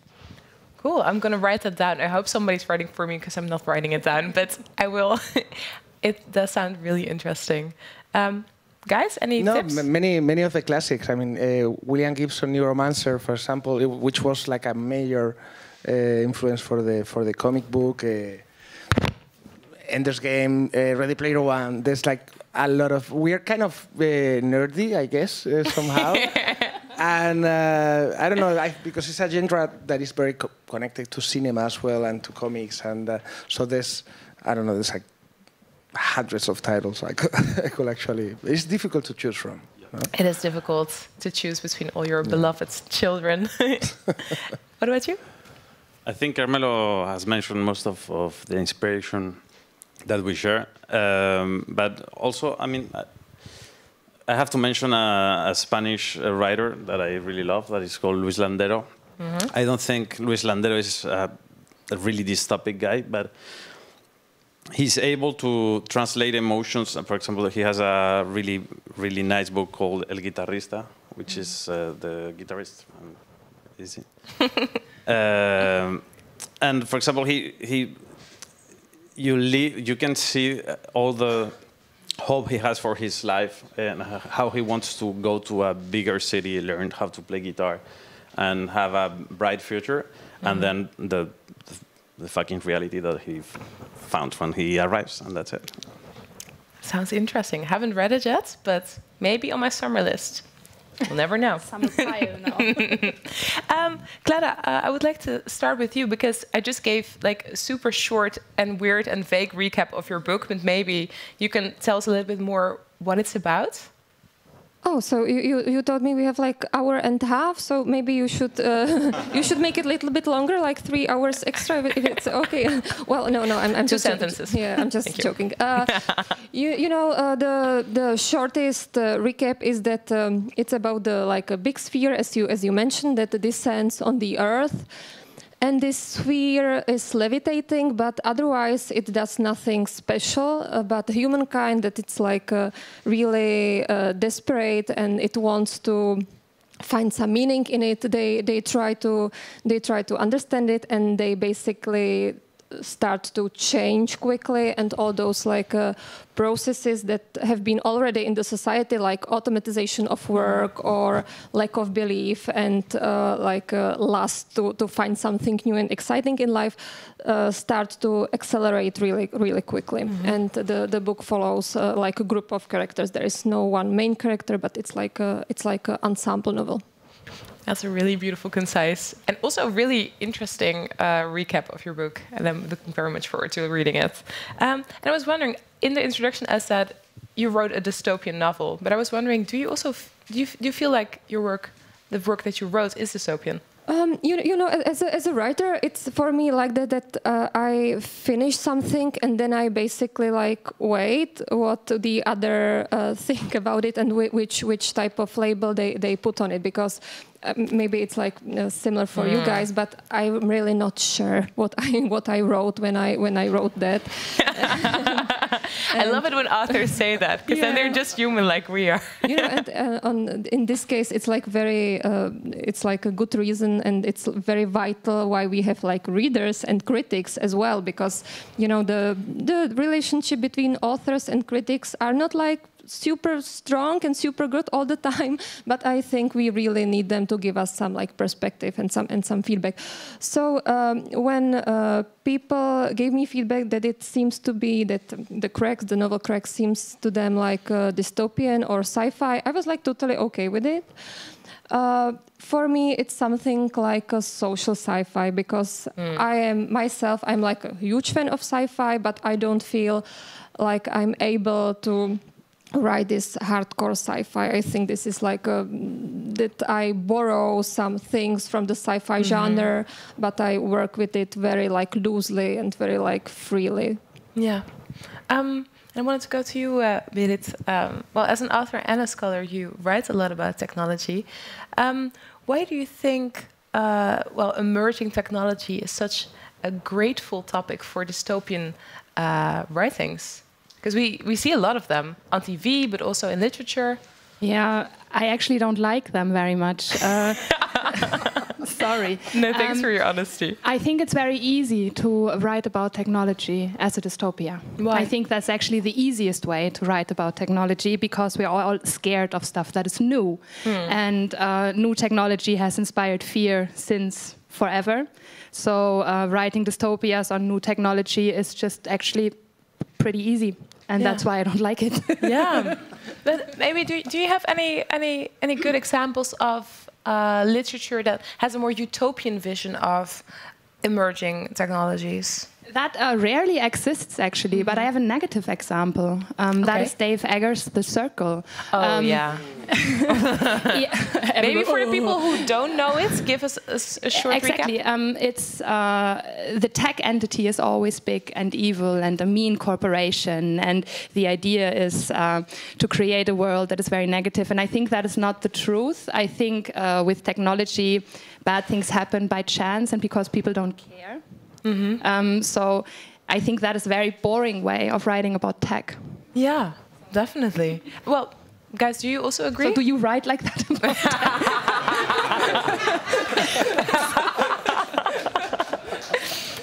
Guys, behave yourselves. No, what do you think about what Berit just said? No, we were actually, when you were mentioning it before, no, I think that, of course, it's easier not to write about dystopia, because utopia, there's nothing to fix about it. No? This is, dystopia somehow feels that can make humanity better because we're trying to fight something that is, kind of destroying us. No? And in Utopia, you are just like living an utopian life, and you are just paradise. It's very hard, but I think to like narrate a dystopia or a world where things are negative, because things are negative, we're not naive, but human beings are striving to do something better. I mean, that would be a utopian narration, and I would find that to be more interesting. Hard. Okay. Well, if there are any authors in the room that would like to take on this job, Berit will definitely reach you. So that's, I think, a great recommendation. But as we already kind of like mentioned your work, maybe because you wrote a graphic novel using AI, and it's also dystopian, so we have this like nice little double layer to it. It's kind of a weird story because it's more like a revision of some of Spain's traditional things like the bullfights, things like the bocata de calamares, no? The way Madrid looks. It's just like reinterpreting the genre and reinventing the main characters as well. Instead of using the typical Ryan Gosling-like guy, we actually have Kevin Costner. 2 old ladies. We have 2 old ladies, who are like the main characters, like very Madrid-like, and yeah. Yeah, but where did the idea for this this graphic novel come from? It's a very, I mean, as you mentioned before, we work in advertising, and our main job is to create things that are commercial. This novel, it wasn't. I mean, for once, it's the first time we can do that. It's not for sale. It was completely free, and everyone can read it in our website. So it was a process. I mean, AI was there, and no one was using it, basically. And we started the process of trying to learn about it and see what can you do. And suddenly we realized that there was a lot of images created, and we knew more and more about it, and we decided to create this comic. And first of all, I mean, I think the process was, as we always say, like 3 steps. First, it's amazing when you see the first time what you can get is like what. Whoa. Whilst using technology, you mean? Yeah, the first time you use you get an instant result that blows your mind. Then it's like wait. You get to think about it. You get to think about it. Say wait, my job. So thinking. Fear. Beautiful. So amazing. It's amazing. You are scared then, and then you try to fight for a second, and then you say, "This is impossible to stop. This is amazing." You cannot fight against it. Yeah. Only hope that the dystopia doesn't come really, really fast. I was wondering. Well, you enter into a process that is creative. You're going to create something, and then you are helped by this AI to write that. How does that impact the creative process? I think it's like an enhancer, no? Somehow. It's like, imagine like in the advertising agencies many years ago, no? The art directors were these guys that were able to draw properly, and they will do drawings and collage to do like what a mock-up of what the campaign would look later, no? And then Photoshop came. And everybody was like freaked out. It's like, okay, well, our jobs are destroyed, the industry is going to change forever. Right. And it didn't, no? It simply... It got easier somehow, and it allowed us to focus on the most important thing, that is the idea. I think this is something like that, no? In Gatas, for example, we were thinking more of what we wanted to look like, and the storyline, and thinking about that futuristic Madrid, and focusing on the story and the idea more than in the execution, no? I was looking at Berit and I thought you wanted to say something. No, but I think you actually need to say about the process that because you didn't write the text with AI, you use just image generating AI. I think you need to explain that. Yeah. Because there's a difference. You can also. Sorry, I've been doing this so much. I know people don't understand. No, I think that's a very welcome addition, because there is a difference between obviously putting some ideas into ChatGPT, which is a generative language model, which will just give you the text back, and then also use. I think you use Midjourney for this. Yes. Yeah, which is a generative image model, which can just give you images with a few words. So that's actually a difference. But I was wondering, does it also, because you say it's an enhancer, and you guys can also answer this question, but do you also think that incorporating technology into this creative process gives you some limitations as an artist? I think quite the opposite. I mean, for us, it's Carmela and myself have been working together for 20 years because we work in duplas. And but after the pandemic, for example, we work a lot from home, and sometimes you don't have time to chat or whatever. And ChatGPT or even when you are like in art direction, asking to someone, I mean, doing a brainstorm, a free brainstorm with a machine, it's like playing, I don't know, the PlayStation when you were a kid and you didn't have a friend to play soccer. I still love playing on the PlayStation, actually. So I think it's a source of inspiration. It's also a source of fear. But for us, it's a really useful tool. Yeah, like for example, the guys in the agency, they are not using Photoshop right now. I mean, they use it, but not as much as before. No, now they think and think and think, and when they want to test something, when they want to see what it may looks like and see if it works or not, then they use Midjourney or they use Stable Diffusion or something like that, and they focus on the most important thing. I think it's an idea enhancer, as I was saying, and it's somehow it's a democratizator of. Like we are going to see in the next year a lot of ideas from many people that before couldn't make them happen because you didn't have the resources, because you didn't knew the technology, and now it's going to happen. No? Yeah, and I was wondering, just going to you two for a bit. Obviously, they've already incorporated AI in their creative process. Is that something that you do, or either would be willing to? I actually AI-generated poems, but 4 years ago when there was no ChatGPT, and then I found out that there was an overfitting in the model. It always said, I'm a coal truck in my poems, until I found out that this was a poem from a Malaysian writer who had written a poem where there's a lot of I am a coal truck that was scraped from the internet and incorporated into my nice little model. That made me think a lot about the human beings behind the technology, but I actually do use Midjourney because I'm writing a novel about French fishermen fishing in front of the East Fjords in Iceland. And I sometimes generate images because there is not so much image material from that time. And then I just, like the fjords and the ship. And then it's just like, oh yeah, that looks nice. Maybe I could, incorporate that into the scenery. And also use it as a direct inspiration for your writing. It's also just a lot of fun, actually, so I can procrastinate with it. One more point. It's just like no, I definitely recognize that.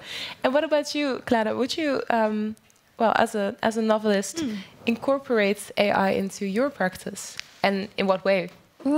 Well, not yet, but I think it's actually a great tool for analyzing, because I also write scripts. I actually use ChatGPT for analyzing synopsis, because it's like a great tool that can really quickly tell you which genre, what's target group, what are the main story, who is the main character. So it's basically like your first script editor. And my director, which I collaborate with often, she told me, I prefer my ChatGPT to my producer boyfriend, because sometimes he's tired or he doesn't have time, but ChatGPT is always there for me. It always gives me answers and ideas. So it was funny. But generally I think it's very important for us to realize that AI is not something that's happening to us. It's not like some nature phenomenon we have to endure, but it's something that we as a humankind have a strength so far to lead, and to have some form of agency over it. Yes, so it's not some like phenomenon that just is thrown upon us. The bad thing is that it's in the hand of like several big tech companies. That's like unfortunate in this time. But on the other hand, I still think it's like a great tool for us to take away the labor and the things we as human beings don't want to do anymore, and that's like that's something we would like to put away. I basically think it's very funny when I read somewhere that it's very interesting that we still as humans we are still doing manual labor, and we still like go to the works, but robots, they are doing paintings, write books, and making music. Shouldn't it be like other way around? Shouldn't we get enjoyable jobs? So somewhere there was a mistake in the process, but I really think that if we take this AI as an opportunity, and there are like a lot of thinkers and a lot of works that focus on how automatization of work and these type of things actually can put from us the things we are not like super eager to do, that can basically give us the time to do the things like music and poetry and spending time with people you want to, and or doing nothing, which is also a good creative way of spending time. Yeah, definitely. I was just wondering if we think about, because you shed a pretty positive light on AI, and I think you also should, because it does have very interesting features. But what I was wondering, I had this conversation with another writer the other day who's also works a lot with AI, and he said that, as you already pointed out, all these models that we use, I think ChatGPT was downloaded like over like I don't know, I'm not going to shout any numbers that I don't know about, but a lot of times, a lot of people are already using these models, but they're in the hands of very big corporations and also programmed by a very small team, usually consisting out of, white men.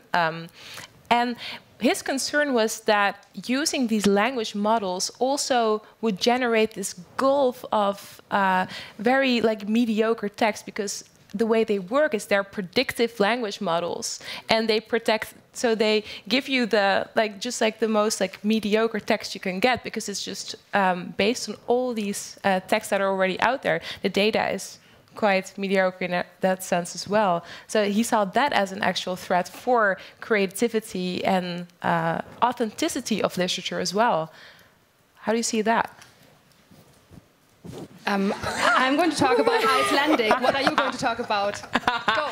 No, I was just going to say that if it doesn't work and it writes so horribly, well, then we don't have a problem. I mean, then when it works properly, then we have a conversation, and then we can fear it and see whether it can be a danger for real literature. But if it's so poor. But there are actually very big open source models. It's not true anymore that this is only in the hand of corporations, but the open source models have their own problems. But with the image generating, Stable Diffusion is getting much more powerful than the other ones, and it's happening with the language models as well. But I have a nice anecdote from Iceland. Yes. Iceland is a long-tail languages. There are a lot of long-tail languages here. Long-tail languages are languages that are completely uninteresting for corporations, because they're not Spanish, they're not German, they're not English. There are not so many users. There are 380,000 people who speak Icelandic. Nobody wants to make an Icelandic interface. You can just not sell that. So ChatGPT happens, and the question is, can we incorporate long-tail languages, tiny languages, languages that are maybe on the red list, are dying out because there are only 10,000 speakers left? And the Icelandic government paid OpenAI, and they cooperated, and they created a way with reinforcement learning that used 40 Icelanders that worked for many months. And now ChatGPT speaks Icelandic, and you can generate authentic, very good Icelandic text, and the model is ready for other long-tail languages. So this might actually save small languages, and this is very positive. I'm already looking at Juliana in the front. No, but I mean, I'm talking about languages like Sápmi, you know, the language in northern Scandinavia, or Inuk languages. I mean, there are a lot of languages on the red list, Faroese. Yeah. And that will be in ChatGPT, and that will help to save these languages because it will make the interfaces multilingual. And really that's interesting. Cool. That is cool. Thank you for sharing a cool story. They're actually using it as well for in archaeology, you know, for Mesopotamian texts and so. That will take years of investigation and comparison for an archaeologist and a linguistic, and now it's done in weeks. We can finally talk to Platon. Do you hear that? We don't even have to read the book anymore. Well, I was very skeptical, but now I feel myself turning around and being influenced here. But no, but this is really interesting. It's a really interesting development. I just wanted to say one more thing about this, because there was, I don't know, this was a debate, at least amongst my writer friends and amongst other creatives here, that this fear, and we're going to talk about technology and fear again, bear with me, Berit, come on. But this fear of AI kind of, how did I put it? Replacing creatives and writers and literature in a way. Do you see any sense in that, or is that just complete bullshit? Well, I have two things to say. Most of the questions that we all have today, they could be answered by saying, not now, but maybe tomorrow. Also that what we talk today is going to be outdated tomorrow, for sure. But I think we will use the language in another way. For example, using Midjourney, something we talk a lot in the agency is that the best illustrator won't be the one that illustrates the best, but the one that communicates the best with the machine. So the best he's going to become the best writer. So the best writer is going to get better results than an illustrator. But will it then replace the illustrator? I think, yes, it could happen. There is a chance that this happens.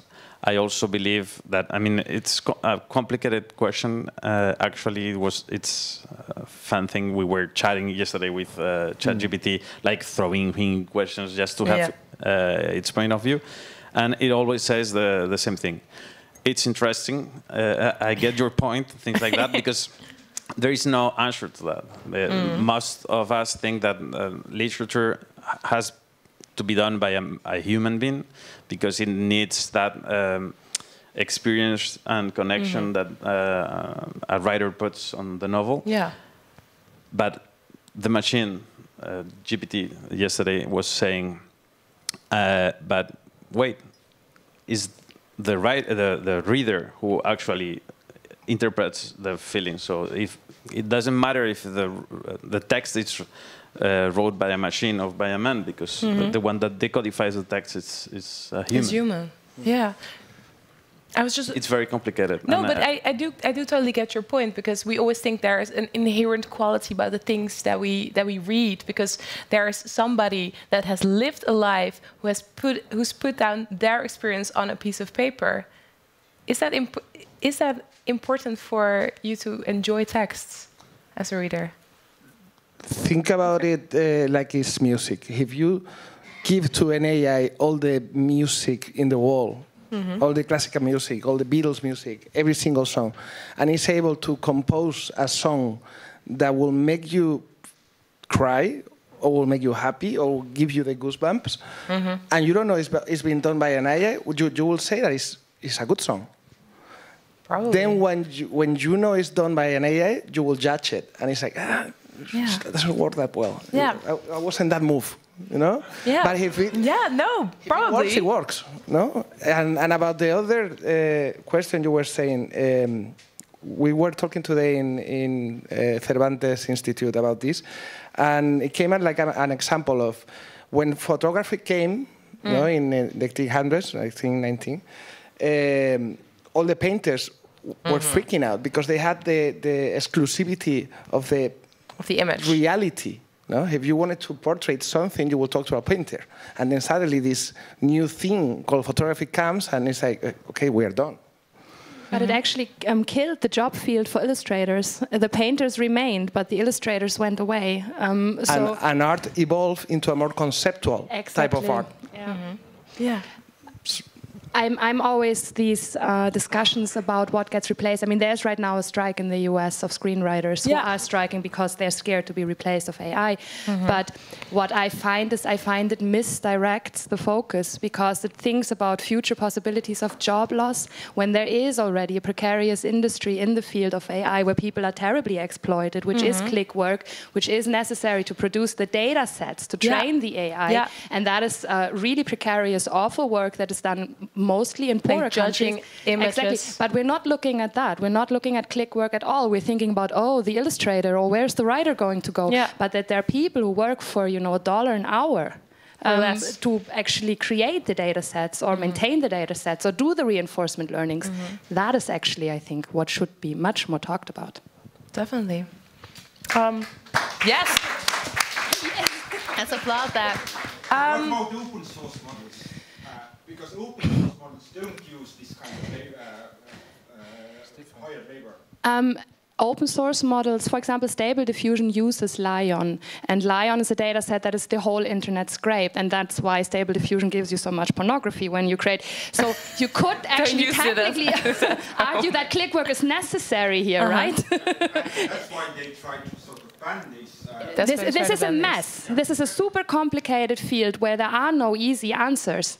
But click work is a problem, and click work needs to be regulated. That there is a very easy answer. And open source is great. That is also. But Stable Diffusion is a problem. Amen. You can ask your question at the bar. Sorry, minutes. Because we have another panel that I have to moderate. But it was such a pleasure talking to you. I truly gained some really inspiring insights. I hope you all did. Give them a warm round of applause.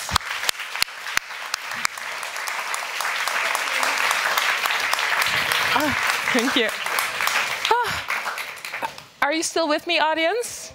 Yes? Okay, because we are at the last panel of this evening. We're going to talk about... guys, you've had your time on the stage. Come on. We're going to go to our last panel of the evening. We're actually going to talk about how Europe views itself and whether that is too utopian. That's a question. So welcome Haska, Xian and Dalila Hermans to the stage.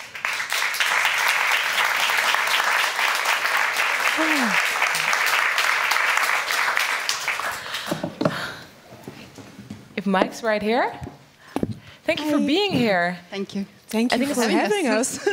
And thank you everyone for still being awake and with us. It's always hard to be the last one. Do you think so? Oh, no, because, you heard what people said and you can kind of try to be clever too. Well, now I'm expecting a lot of you. Okay. I didn't say anything.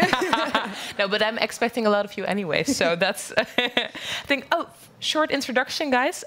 From Belgium, we have Dalila Hermans. She's an author and columnist. She has written a children's book and a thriller, and she has furthermore made significant contributions to the discourse on racism and anti-racism.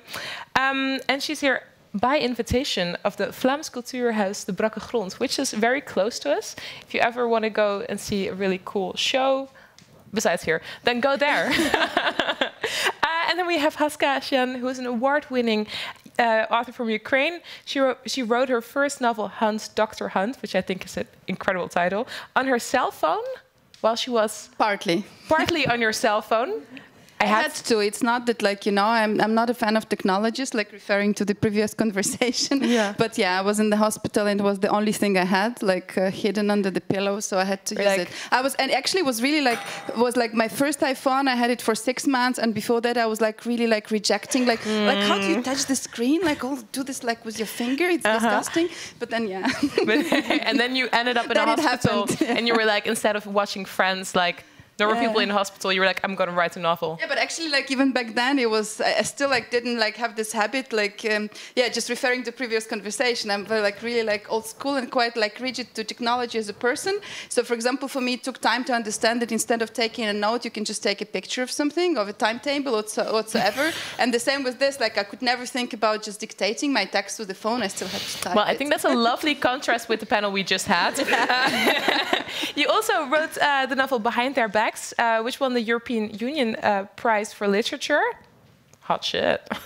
And you are here by invitation of the Ukrainian embassy. You're very, very, very nice to have you guys here for my last panel. Well, I just asked my previous panel what their favorite utopian and dystopian books are. Can I get 2 more? This is my last chance to get something that I want to read for the summer.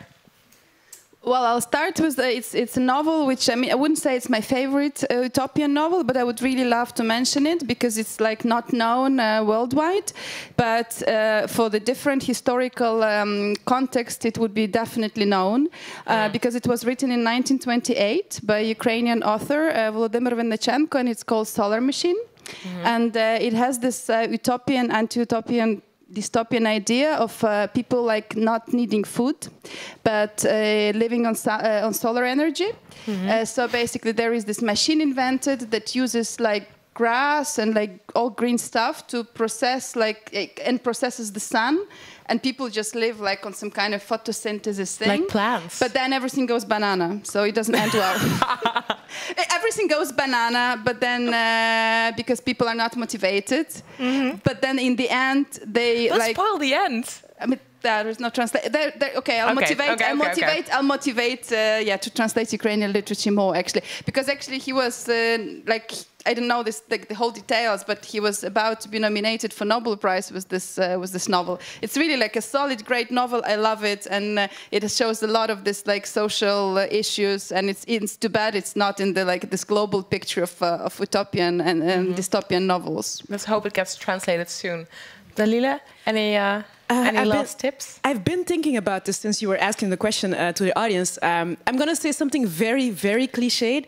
And it's not really a novel, but it's my favorite utopian. And it has to be Wakanda from Black Panther. Yes. I think it's it was one of the most beautifully subscribed utopian worlds that I ever got to watch or read in the graphic novels. So Wakanda forever. Wakanda forever. I feel like I wrote this. I also said that we would mention the war in Ukraine, and it feels now like we've been laughing a little bit. So it also feels like a hard contrast to ask that question. But Aska, I wanted to ask you about the current state in Ukraine and whether that feels dystopian to you now. Yeah, totally. I mean, this was actually like what I was thinking about through the whole hour conversation, because it's hard not to think.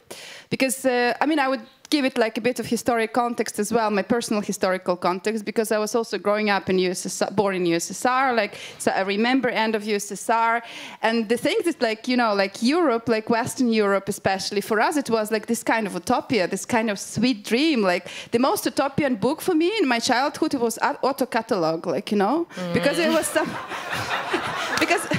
No, but really, like, because we received it, I remember the smell. I still can remember the smell as the most charming smell in the world, because it was not that we could order something from this catalog, but it's just like friends from Western Germany, like of my parents, they just send us the catalogs they didn't use anymore. So, and for us, like, it's just like seeing that, like, oh my God, you can have like the same pants in 7 different colors.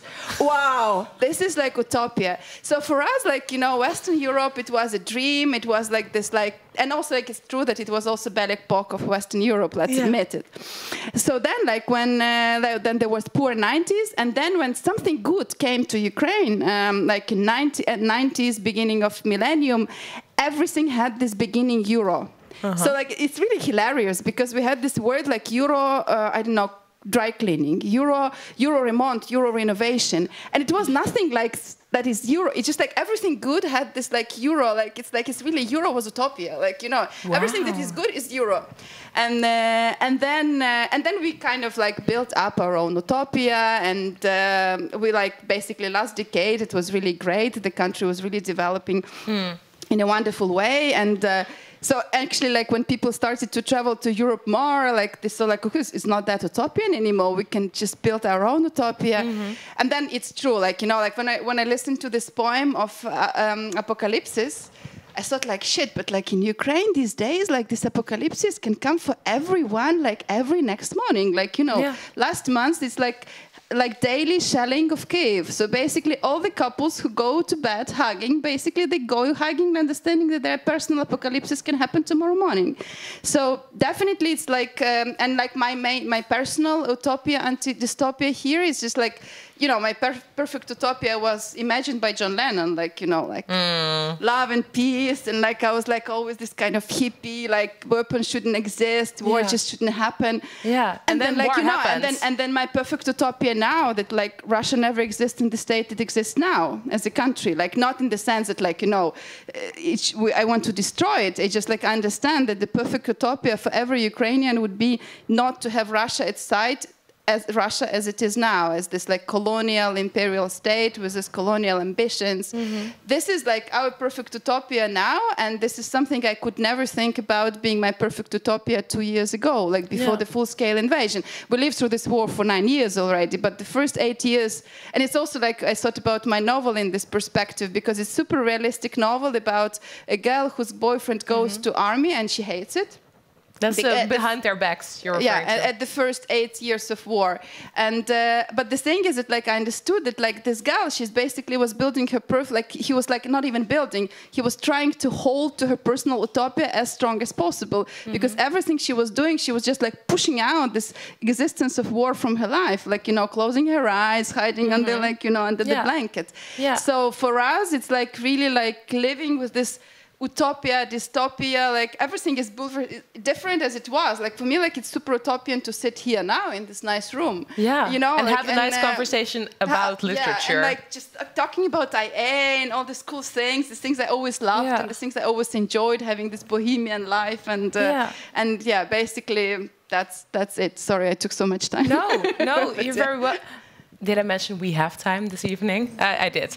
No, thank you for sharing that. And I was also wondering, how has the war influenced you as a writer? How has that developed since the war started? Have you written about different things or seen your Ukrainian identity in a different perspective, or how has that worked for you? Well, I think it works different for different writers, because basically we also should remember that like a lot of Ukrainian like writers, like really brilliant ones, are really in the front line now, and we really hope they're going to survive, because some of them are really like in the harsh places. And I think this is basically like now they're gathering this experience and this thing that they're going to turn into great literature later. Because I do believe that big forms, they need time and distance. So now it's more moment for the poetry, which is much more ad hoc, much more sharp, much more emotional. For me, it didn't influence my way of writing and my way of seeing literature, especially because of that. Because if I would write something now, I would write about like experiences I went through before.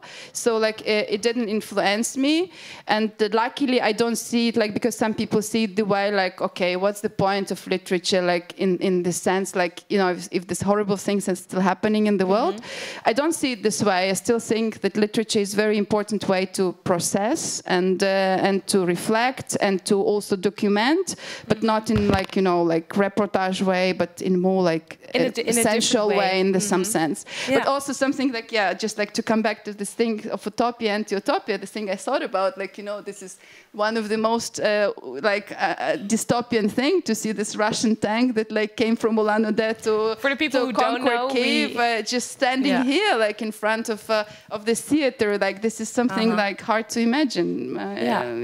For the people who don't know, maybe you've noticed a big Russian tank on the Leidseplein.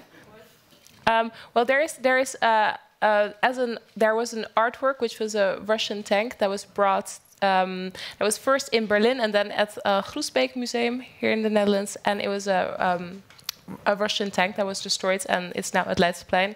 There's also a lot of. I'm not going to delve into what it means and stuff because you can read that all about that next to the tank, but it's on the tank. That's what you were referring to. Dalila, let's see. I have not forgotten about you. Yeah, I was wondering because I've asked this question before to the rest, which I found a really nice way of getting into the topic. But I also want to ask it to you. Has your idea of what because she also describes the way her ideas of utopianism and dystopianism have changed. How has that been for you? Has your idea of what a utopia or dystopia is changed over the years? Well, yeah, most definitely. I think I can't talk about these things without talking about being black and being black in Belgium and living in the country that colonized the country of my birth and being in that sort of dual, strange identity. Because you're from Rwanda. I was born in Rwanda. I was adopted when I was 2.5 by lovely Flemish people. So I grew up in Belgium. Yeah. But I always had a sort of, even though I was very much a Flemish child, and I'm still very much like, I love Bruges, where I live now, I'm still very much, I feel like a part of my community, but I've always had a bit of an outsider perspective to society, because, you know, being one of the few people of color where I grew up, it gives you a different perspective. And I think that for me, what was perceived as this utopia or as this beautiful, like fairly wealthy, fairly, you know, democratic, whatever country that really prides itself on having this freedom of speech and having all of these big rights, for me always felt like, but that's just not for everyone. So it's always been a bit of a strange reality to navigate, and especially I found that in literature, because I was such a book nerd as a kid.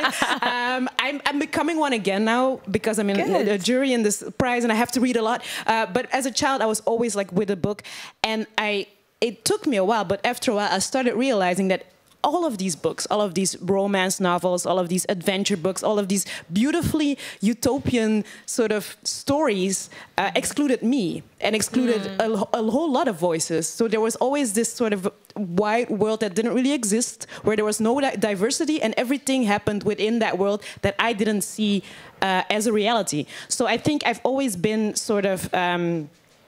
I've always found that to be a strange experience. And then when I started writing myself and discovering more literature and looking for literature by, I think in the beginning, mainly African Americans, or then that was the first time that I could see like the utopia sometimes, or I could fantasize about could recognize. It. Yes, because it finally felt real when the story started reflecting my reality. Yeah. So I've always had a bit of a strange relationship with those terms, I think, because a lot of what was perceived as a utopia felt like a dystopia for a lot of people around me, and like in my family, for example.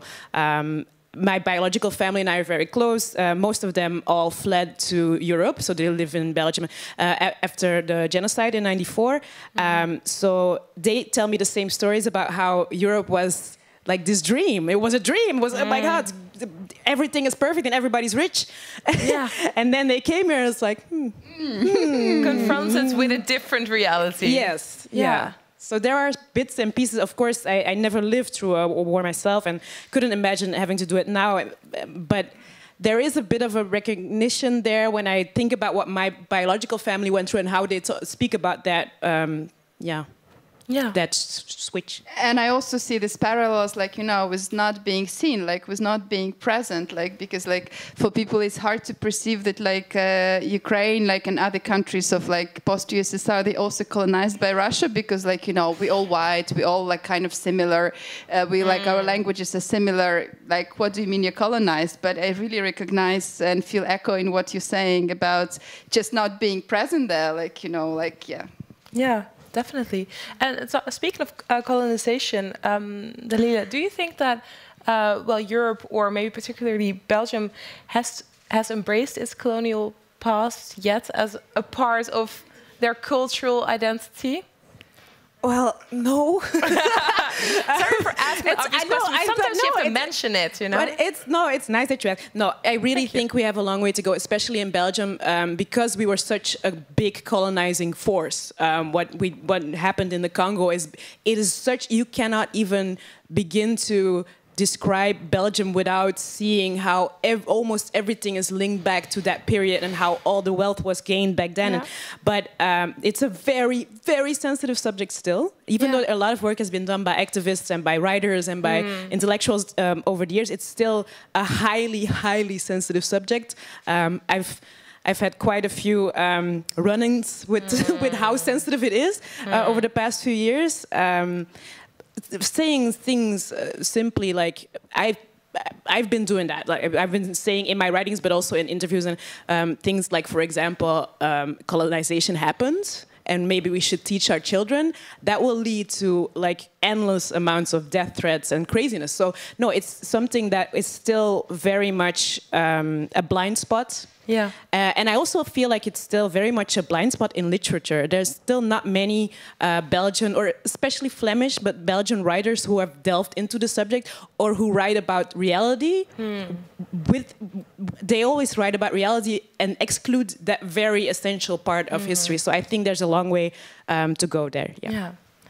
But do you think literature can play a role in that transformation, in getting to that place? Absolutely. I strongly believe that all humans, not just children, but we learn through stories. You learn empathy, you learn, your brain develops because you read stories and because you connect to characters. And I think I've learned a lot more from novels maybe than from like history books that are very informational, because sometimes you have to feel like you lived something, or like that you love someone that has lived something.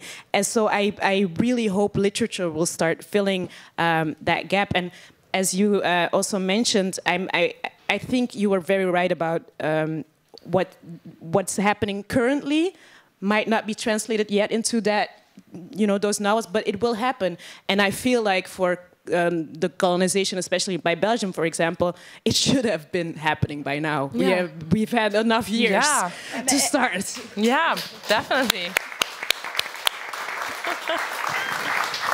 And in the Ukrainian context is also like it's a bit just different in the sense of mechanism, because in Ukrainian context, and not only Ukrainian, but like as I said, like all the nations colonized by Russia, including those nations who are still colonized by Russia, like being like this autonomous republics there. But the thing is that like actually these works are present, they exist. For us, it was also about absorbing, silencing and elimination. So it was like three main steps of Russian Empire. First, they tried to absorb the artists and the writers they could, for example, such examples of Russian avant-garde.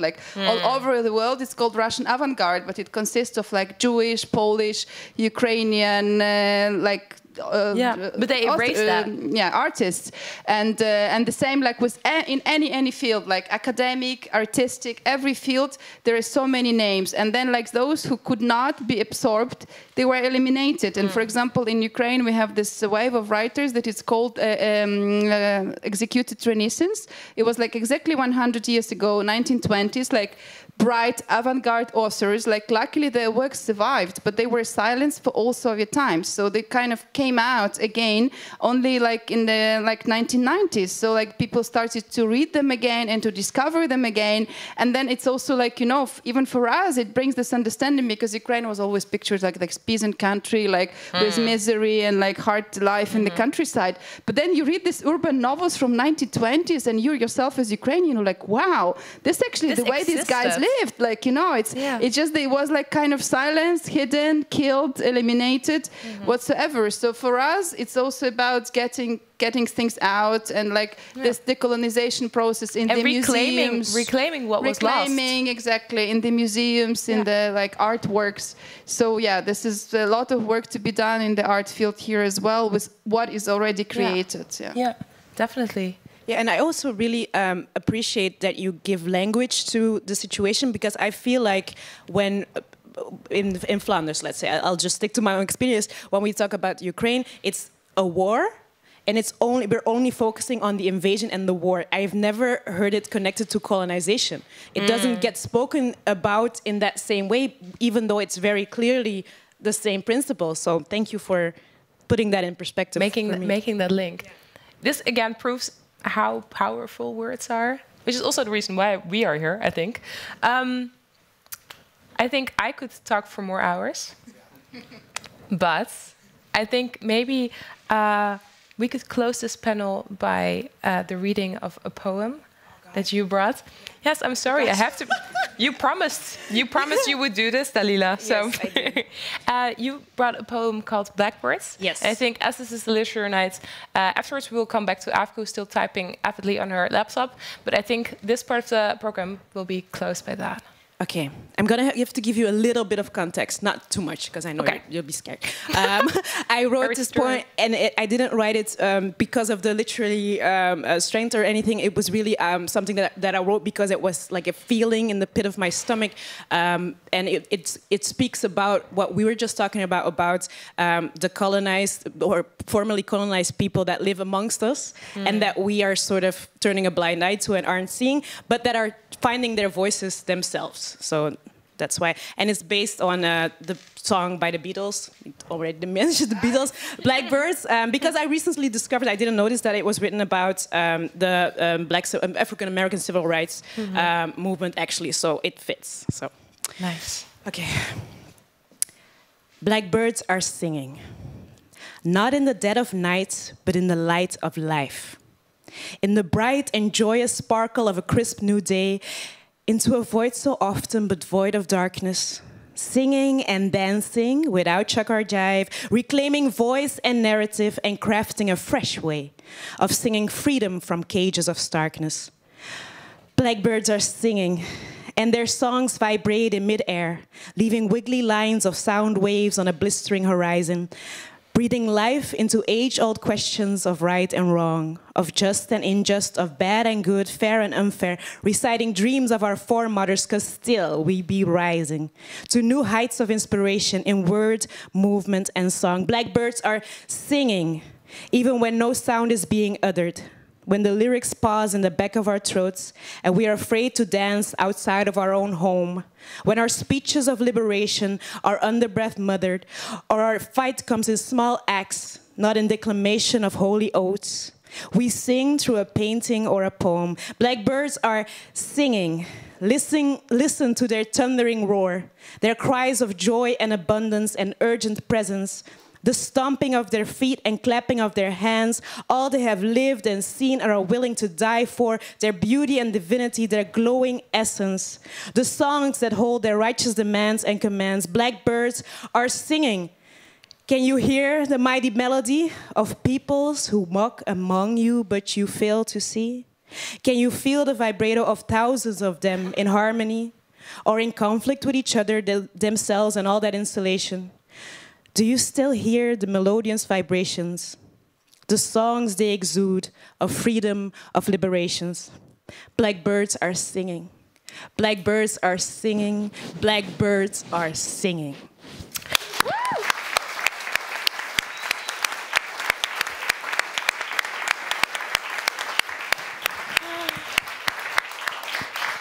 That was really, really beautiful. If I may, because I found also a English translation of one of my poems that I kind of find appropriate and kind of anti-top. We have another poem. Never again. Never again, we thought, never again will old people be sad. They will soon have nothing to worry about except finding a perfect scent for a new perfume, a delicate aroma of newspaper that you once read during your midlife crisis, when everything seems crazy as though you were a teenager again, just much less hope left and less changes possible. After such turmoil, thoroughly described in encyclopedias, after such period of dissatisfaction with life, a lively and enjoyable old age living should ensure as some kind of compensation the joy that you share with your grandchildren, promising to yourself that never again will somebody have to listen to senile grumbling about fears and hardships, about justice and faith, honor and glory. All you couldn't avoid hearing as a kid, and now, Even before the day of war are done, we are suddenly aged. Less than 2 months have passed, and sadness has taken root in us, and from now will serve us faithfully and justly.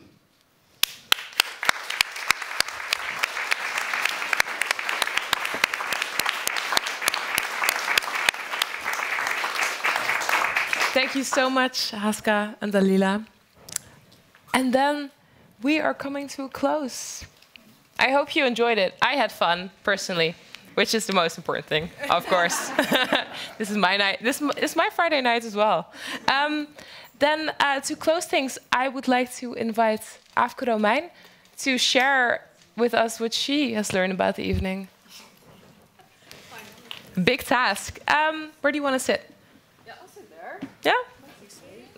Yeah, you can stay. You can stay. It's okay, otherwise it would be lonely here. Even though I'm a writer, I hardly ever write anything in English. I speak English all day long, but I don't ever write in it. So I decided to write in English today, because why not? Mm. Oh, is that the alarm? Is the time up? No, time is not okay, up. Cool. It's time for you. Oh my God. So I've been writing, and I'm just going to read what I've written down, and I hope it makes some sense. And it doesn't have a title, just a quick note. When I decided to write science fiction, I never thought of writing either dystopian or utopian stories, because they both seemed so extreme. It's too simple to think that in the future either everything will be perfect or everything will go horribly wrong. I talked to my husband about this a lot because he's a literary scholar as well, so we talk a lot about literature. And he said we always go forwards and backwards at the same time during history. And I've thought about those words a lot. When I grew up in the 90s, we seemed to be going forward endlessly. And that was partly because I was a child. But partly that's because lots of people felt that way. And that seems to be changing, as we've heard tonight as well. Tomorrow is the official start of Pride Month in Utrecht, where I live. And it seems to be more relevant and needed than ever before. So tomorrow morning, I'll be painting my nails in rainbow colors, and I'll go to the Canal Pride. And not just to party, but to protest as well. When I wrote my first novel, it's called Concept M, it was 2017, and I was speculating about a version of the world we're living in right now, where it was 2020, so it was semi-science fiction, I called it. It was 3 years into the future. And all of a sudden there was this big pandemic that would mess up society and bring up big questions about who had to pay for all the extra healthcare, where do we stash away all these sick people, etc., etc. And when it first came out, readers told me, wow, that's a really dystopian novel. And then 2020 happened, and suddenly people said, oh my God, you've predicted COVID. Unfortunately, I'm not Nostradamus, so it was just a coincidence, but still. When I wrote my second novel, 7B or 7B, people once again told me it's dystopian, but I really tried not to write a dystopian novel. And they told me it felt dystopian because there was this war going on in the east of Europe. And I told them, people, wake up, there's already a war going on in the east of Europe, so it's actually not, it's not a dystopia, it's the truth we're living right now. And then they said, well, but in your story there's this sort of state-run Facebook that supervises everyone. And I said, well, yes, but the moderators in my story have a way better working environment. They are paid very well, they have free housing and big, beautiful living complexes. They only have to go to work 2 hours a day for their click work. And they have endless free psychological support, etc., etc. And in our world, Facebook moderators are stashed away in some dark barn somewhere in the middle of nowhere, and they're being underpaid and traumatized on a daily basis. So I think my books are actually not dystopian, but people just don't like reading about the world they're already living in. Because they might discover that actually it's already partly dystopian. But for most people, it's very hard or even impossible to imagine a completely different world. And that's why I think revolutions are so hard. We're always stuck in the political reality that we already know. And for me, I think literature can speculate and show possibilities. And for me, writing is creating a space for myself to allow myself to explore new possibilities and worlds without being too moralistic. Literature, I think, is an empathetic endeavor. And the ultimate form of literary empathy for me is trying to really get into the mind of someone who is my absolute polar opposite and trying to bring them to life in my stories. So I have this short anecdote, bear with me. My books actually are being read by lots of teenagers, which I'm completely over the moon about. I love it. But I get to visit lots of schools and school classes to talk about it. I once visited a class, and there was this 15-year-old boy, and he was dressed up in a suit and tie, which I thought was really appropriate. And he came to me after my talk, and he said, "Oh my God, you know, all literature these days is so politically correct and left-wing, and I'm so glad you wrote some real good alt-right propaganda." And I tried to explain to him that that's actually not what I intended to do. I wanted to create a space where I could try to explore the mind of someone who is my complete opposite. And I'm as leftist as they come. I even call myself an alternative communist. And the boy gasped, and he said, "So you're actually not right-wing?" And I saw like this real raw teenage disappointment in his eyes as he walked away. So no, I'm not right-wing, but I was really glad that the character in my novel apparently was so lifelike that he was convinced that she must have been modeled after myself. My mission was accomplished. I want to conclude this evening with my own short reading recommendation, because everyone was asked what their favorite dystopian or utopian novel was, or work of literature. Mine is in Dutch. It's called Blokken by Ferdinand Bordewijk. It is actually translated into English, and there's also a really beautiful graphic novel made of it. It's, I think, 5 years old, so it's really new. And Bordewijk is my favorite writer of all time, so whenever you ask me for a recommendation for something to read, it will always be the same. It's really boring. Blokken, or blocks in English, is about a society in which all sphere-like and circular shapes are forbidden. I thought actually the book of Clara was really interesting in that matter. Yeah, that would be like complete hell in Bordewijk's life. Because in his utopia/dystopia, only sharp angles and straight lines are allowed. The striking thing about it is also that there is not one main character in the story. The narrator speaks only of the whole of society as one, a little bit like there's only a we in Zamyatin's Mooi. Blokken is meant to be a dystopian novel, but for me it's actually more a marvel of imagination into literally shaping new worlds.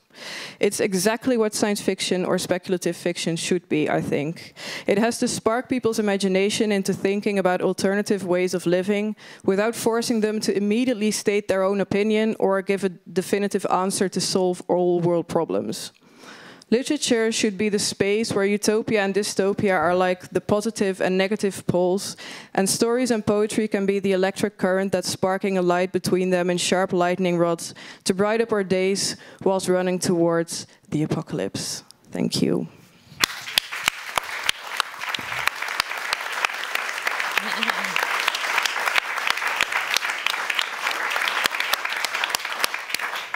Thank you, Afke Romein, for that beautiful reflection.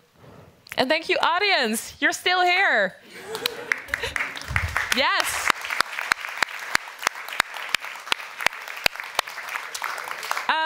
This was the European Literature Night.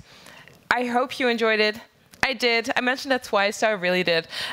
Thank you for coming. I hope you enjoyed the rest of your evening. Come check out some more European Forum on European Culture programs. We will be here all weekend. Good night.